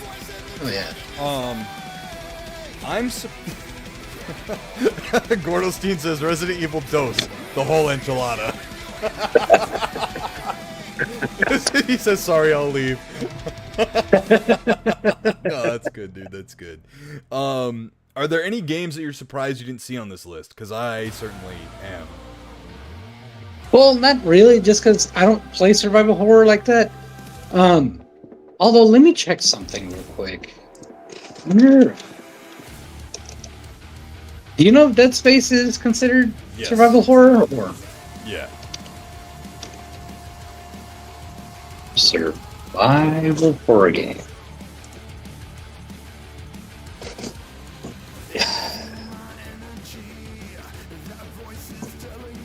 So people are saying it's it is considered survival horror. Well, a lot of people are saying it's more of an action horror, but I mean, so is Resident Evil 7, dude. Yeah, you're right. So is Resident Evil 2. Resident Evil 2 leaned more on the action over Resident Evil 1. I mean, of course, they had to up the ante a little bit, Yeah. But what qualifies it to being a survival horror game is limited resources, ammo allocation, being naturally underpowered against the enemies. Yeah. I would say at least the first Dead Space is a survival horror game. Yeah, no, I'll definitely agree with that.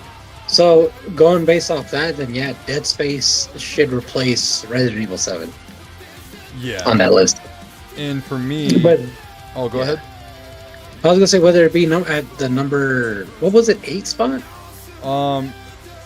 Yeah, number 8. Yeah, like for me, I'd put it in like a top 5, but even then, if you want to put it, like as number 10, that's fine. Yeah. But as long as it's on the list, I'd be fine with that. Yeah.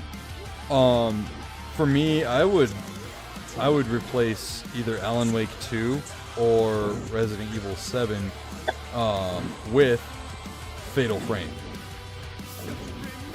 Ah. You ever play Fatal Frame? No, but I've heard of it. That game, played it once, don't need to play it again. You play as this little Asian girl, right? And you're walking around With that camera, right? with a camera. Yeah. Yeah. And you can I remember yeah. that. Oh my god, dude. There would be moments where you like look into the camera and all of a sudden a fucking ghost just pops up. You're like, fuck! You know? Oh my god! Absolutely terrifying. All of them are. All of them. Trying to think of another survival horror game that I think should be on here.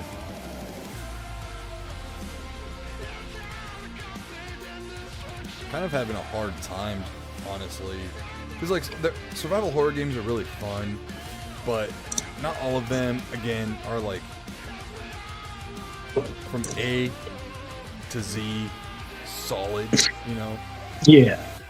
I guess I would say I think it's Alone in the Dark, A New Nightmare, that's on the PS1. That one's pretty good. But also, dude, Josh, where the fuck is Left 4 Dead? Oh, well, I don't know if you consider that survival horror. Yeah, dude, it's survival fucking horror. But it's Did you forget how absolutely insane it is to kill a witch in that game? I know. Or the what are they? The fucking smokers that have like the crazy ass tongues. The liquor? No, not liquors. That's Resident Evil. I think they're called smokers. Yeah. I don't remember. Oh, it is considered a survival horror. Then yeah, that definitely needs to be on the fucking list. Left 4 Dead. Bro, that is one of the greatest, zombie games out there, man. And Dead Rising. Dead Rising. It's another Capcom gem. Oh yeah, I couldn't get into that one. It wasn't my style. The only thing I didn't like about it was I hate games with fucking timers, man. Oh yeah. Yeah. That's probably the reason I couldn't get into it. Yeah. It's the timer zone. It's the biggest hang up with me and Majora's Mask. I love Majora's Mask, but God, I hate timers, man. Yeah. Yeah, I mean, I would throw in Left 4 Dead and sacrifice Alan Wake. Yeah, if I'm throwing in Fatal Frame to replace Biohazard, I'm replacing Alan Wake with Left 4 Dead.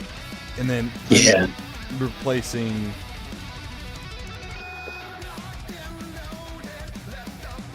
Amnesia with either Dead Rising or Dead Island.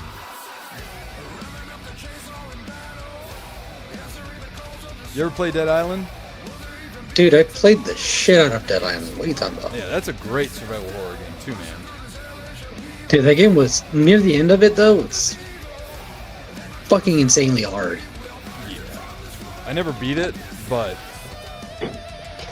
I mean, you know what I'm honestly shocked isn't here? What? And I'm not arguing it should be, but I am shocked. Resident Evil 4. Oh yeah. Which But then is again, widely that's considered the best Resident Evil, even though I personally think it's not at all. I think it kind of ruined the everybody franchise considers for a it. while. Yeah, everybody considers it action horror. That's why. Yeah. Yeah, because you are in no danger playing as Leon S. Kennedy with that sweet chin music kick that he throws. He's fucking pulling a Shawn Michaels out there. You know. Right. Yeah. I think it's pretty nutty. The only horror aspect is when you're playing as Ashley. Oh my god. Yeah.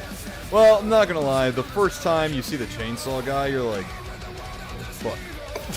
You know? Yeah, right. Shit. And then there's that giant, the giant golem beast. Or the Gigantes? Yeah, the Gigante. The first time you're like, okay. Yeah. So, I mean, I guess that IGN list isn't too terrible. Definitely not 100% agreeable, but, you know. Yeah, honestly, though, a lot better than I anticipated. I thought it was going to be ass like the last list. Right. Now, something incredible here that IGN also reported. Battlefield 6 sold record-shattering 7 million copies in 3 days. The franchise's best launch ever. God. 7 million copies, bro. That's insane. And it shows because we never have to wait to get into a match at all, like ever. No, never. Snark says, still, who's the scarier chainsaw guy? The one from Resident Evil 4 or Biggie Man from Splatterhouse 2010? Yeah, Splatterhouse for sure. Mystically says, alright, y'all, I gotta run. Have a good week. Hey, dude, you too, man. Thanks for tuning in.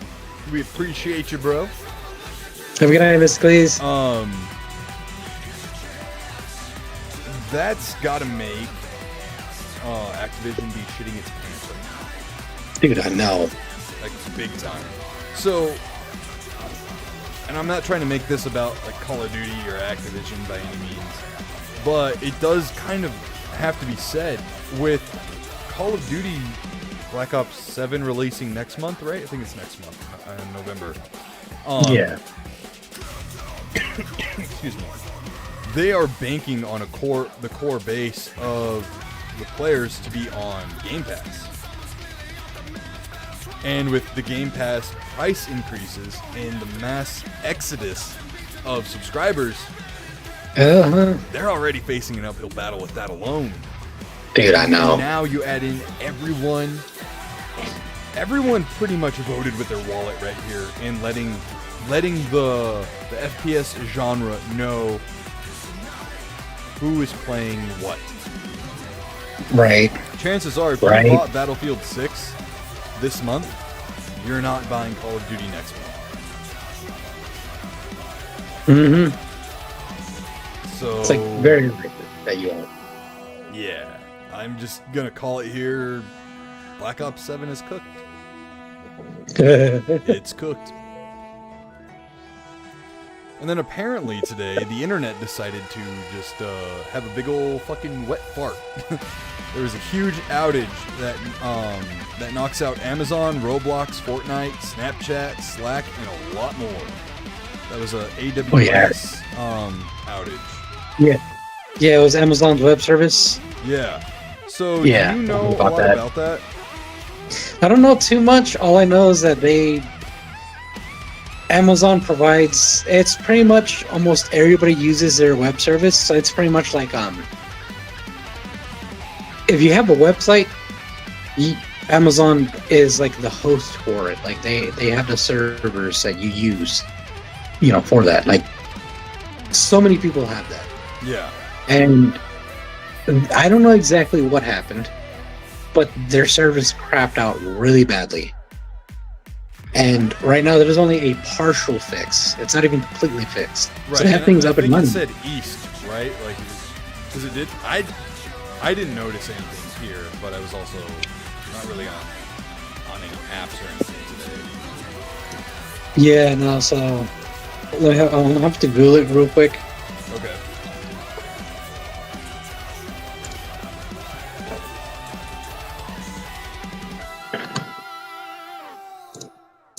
Open it up, damn it. Let me in!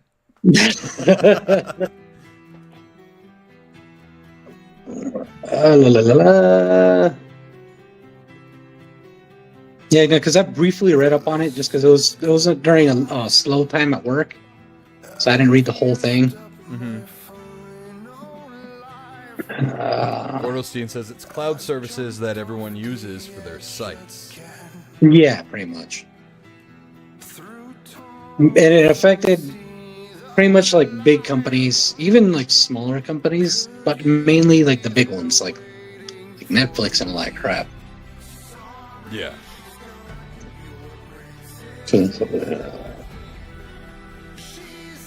An early morning software update to DynamoDB, however, contained an error which took down a service in Northern Virginia. The error within that update then caused a chain reaction of service failures and disruptions. Wow. Catch you guys on the next time. Have a better week, says Anonymous Mystery. Thank you for watching, Anonymous. Appreciate you. Hope you have a great rest of your night and a great week. You have a good night, Anonymous. Yeah. Oh, Anonymous is dipping right after, or right before Vincenzo is about to say goodnight. Yeah. Vincenzo. Wanna come here? Just please don't scream. No fits, okay? Hi. Hi, Bubba. What are we doing? Are we podcasting right now? One of your biggest fans just dipped out. I'm sorry, bro.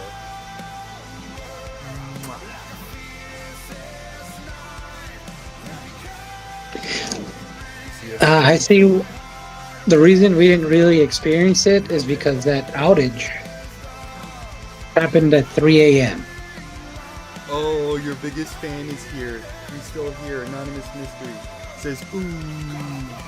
He says, hi, Vincenzo. Gordostein says, yo. And Anonymous says, hey, buddy. Yeah. Yes. Can you say hi? Good job. Yes.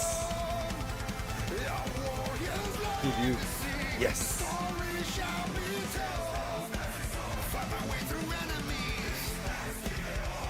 I love you.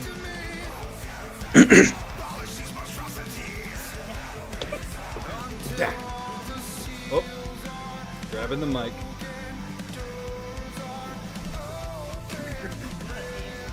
Yeah. You're not gonna do it? You're just gonna make me look like an idiot,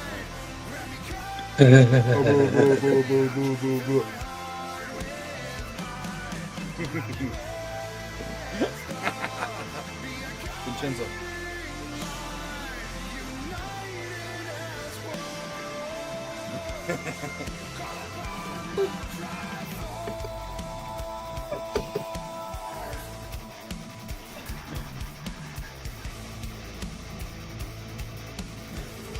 Oh, here, stand up.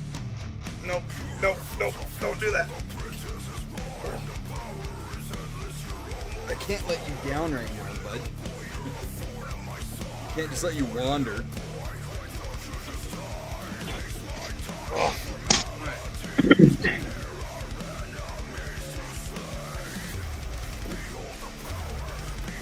Hold on, guys.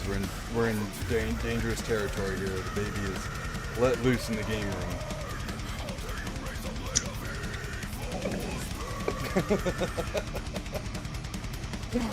Yeah. Hold on, y'all. What are you doing? What's going on? What chaos are you gonna stir? Yeah? Anonymous Mystery says he's growing so fast with the sad eyes. I know. You're telling me.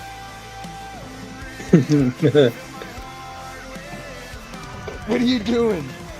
Do you want back up now? What are you doing? Go get it. Whatever it is.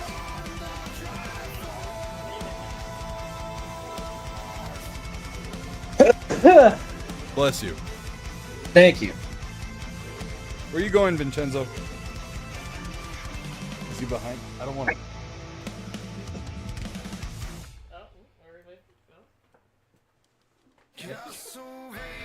There you are. Hold on, I'm gonna move Josh so everyone can see him.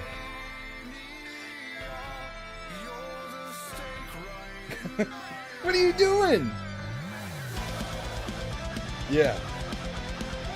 What he's saying is everyone needs to order our merch. Isn't that right? Because we got hats, koozies, mouse pads, t-shirts, hoodies, beanies. Right. It says pre-order now before they shut down. Right, October 27th. Right? Yeah. Are you gonna keep walking or what?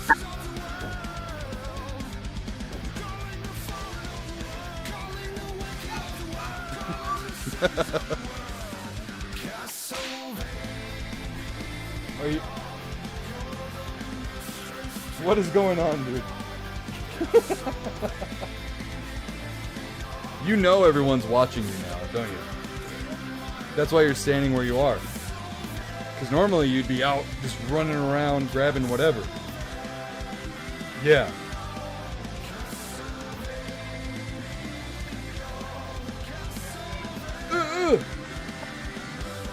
Yeah. Yeah. You tell him.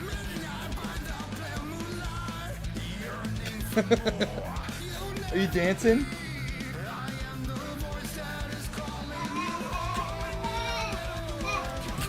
Where is he? Okay, I see. Do you want back up? No, don't turn off the PC. he put his finger right on the power button on the tower. Alright. Be careful, Bubba. He's got I'm up to trouble look.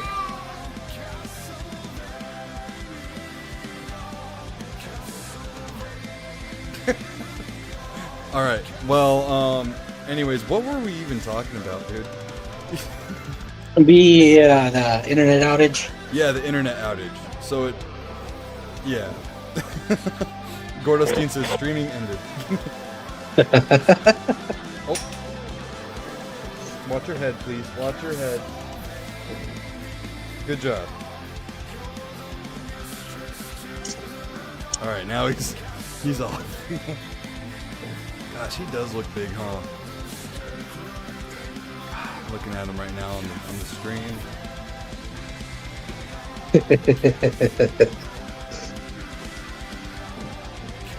He literally looks like a little person on the screen. Like, I see him every day, you know what I mean? And like, God, he's just getting so big. Alright, good night, Anonymous. Night, Anonymous. AJK says, hey guys, gotta take off, have a good one. Hey, you too, man. You too, yeah, have a good night. So yeah. Web services were down for like most of the country, which is absolutely crazy. And I think it's kind of a wake-up call for these huge data centers. Mm-hmm.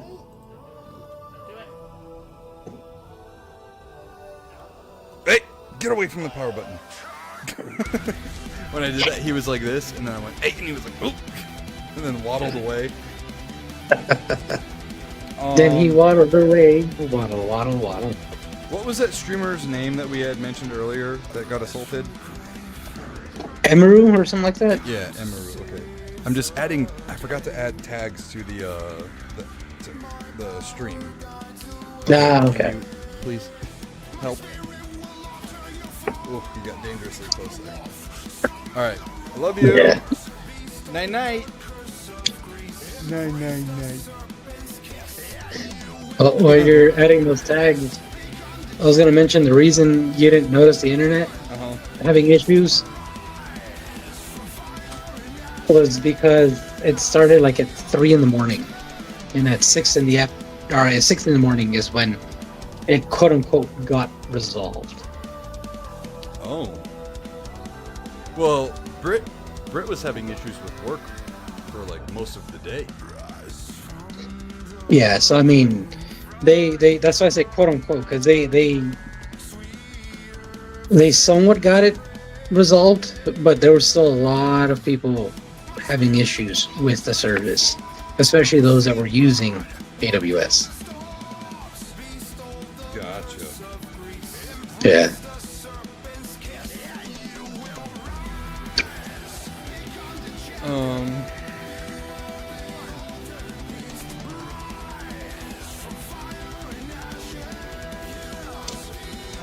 Sorry, this is riveting content here, guys. It's fantastic, I know. Yeah, lots of dead air. Okay. I know. But yeah, no.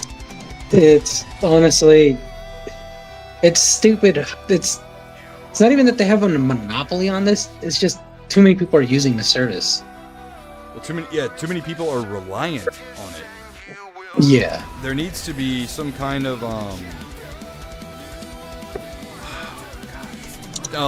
smaller distribution.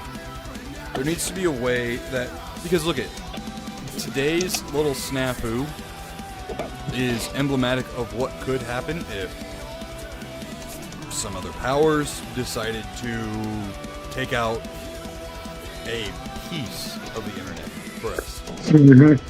A piece. Because that's AWS obviously is a very large, power in it all, but that wasn't the whole internet. But it was a major part of it, and it screwed up a lot. And it even screwed up some airlines, too, if I believe that was correct. I think 2 airlines got affected by that as well. Do you remember, I think it was, the Windows update or something that screwed up airlines last year? Right, yeah. That was wild. We think we have it all sorted out with the internet and everything, but I don't think so, man. No. I have a quote from one of someone I went to high school with who owns a social media house now. So he says, this is from David Samarano, he says, today's AWS outage was a serious wake-up call. Around 3 a.m. this morning, Amazon's data center in Virginia went down and took over 1,000 websites and apps with it. We're talking Snapchat, Roblox, Fortnite, Duolingo, Venmo, Coinbase, and even airline systems for United and Delta. Over 6 million people reported problems. Damn. Here's the crazy part. Experts said this could cost hundreds of billions of dollars. The internet was built to be spread out and hard to break, but now most of our online world runs on just a few massive data centers. When one goes down, half the internet disappears with it. This showed us how fragile our systems really are. We've put too much into one place, and today we all felt it. Most sites came back online by this afternoon, but the lesson is clear. Our backup plans aren't as solid as we thought. The solution? We need data centers spread across more locations. Real diversity in where our data lives. One region shouldn't be able to take down the entire internet. It's time to rethink how we build our digital infrastructures. Exactly. So, Shinobi says, I bring up how short-sighted these companies are all the time. The more consolidated things are, the more destructive an outage becomes. Exactly. Yep. And we've talked about this time and time and time again with, like video game studios being bought out by, other companies and in media as well. Movie studios merging, this, that. What are they called? Mergers. There's so many fucking mergers that once it was a joke that Amazon or Walmart or Disney would own everything. But as the years go on, it's becoming less of a joke and certainly more of a reality. Yep. I mean, for fuck's sakes, who would have thought that Disney would buy Fox and all that Fox owns? You know what I mean? Like, you look at the Paramount deal that's going through with Zuffa, or not Zuffa, it's not Zuffa anymore, TKO, and they're gonna have all of the UFC content now. You look at like, Disney owns. Again, we're going back to Disney because they own so much. They own Fox, which also includes Hulu, ESPN. What else do they own? I know they own something else. I think it's like National Geographic. And then like Warner Brothers is co-owned with Discovery, and Warner Brothers owns all like HBO and all that shit. DC, and all that stuff. It's too much consolidation. I understand when to a point, to a degree. I understand why Sony was throwing such a fit when Xbox was acquiring Activision Blizzard. Yeah. But I think that was mainly because they were worried about Call of Duty being exclusive to Xbox. But the true nature of that should have been no, because this is bad for business in general. And I can't say it's been bad for business in general entirely. The merger anyways, or the acquisition, but it is bad for sales, because of Game Pass and whatnot. But I don't know, man. It's just it is all going to be owned one day by either Amazon or Disney. I don't even see Walmart being a big player in the future. Honestly. No, ever since Amazon blew up as much as it did, Walmart's kind of out of that picture. Yeah. I mean, Amazon even owns fucking grocery stores. They even have their own grocery stores. The way the Shinobi says, the military wouldn't put every soldier on one single base because it would make them one big easy target to cripple the entire military. But we allow it to happen with critical infrastructures, which is kind of worse. Yeah, dude. I don't get it. Like, our foreign enemies don't even need to try to do an EMP anymore. You just take down the internet because it's all run by like one company, or two companies. Fucking EMP, just take down the internet. They're gonna be fucking clueless. They're not gonna know what to do. Right. When you take out the internet, a lot of that's gonna kill cell phone coverage as well and shit.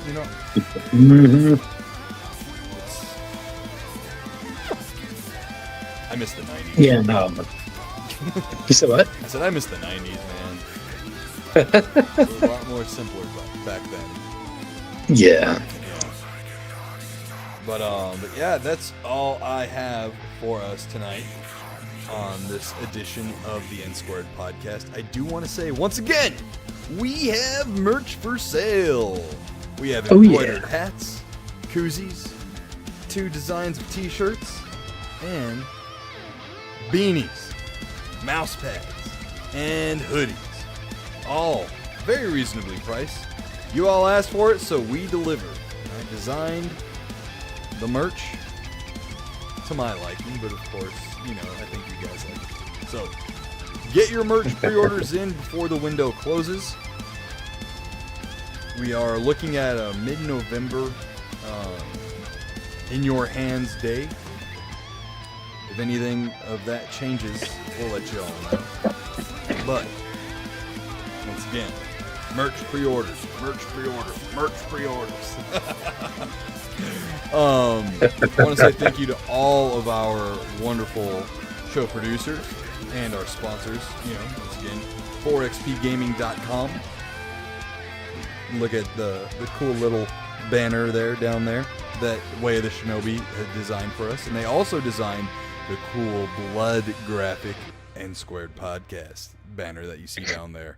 Way the Shinobi's been putting in the work for this podcast, being a literal show producer. So extensive amounts of gratitude for Way of the Shinobi.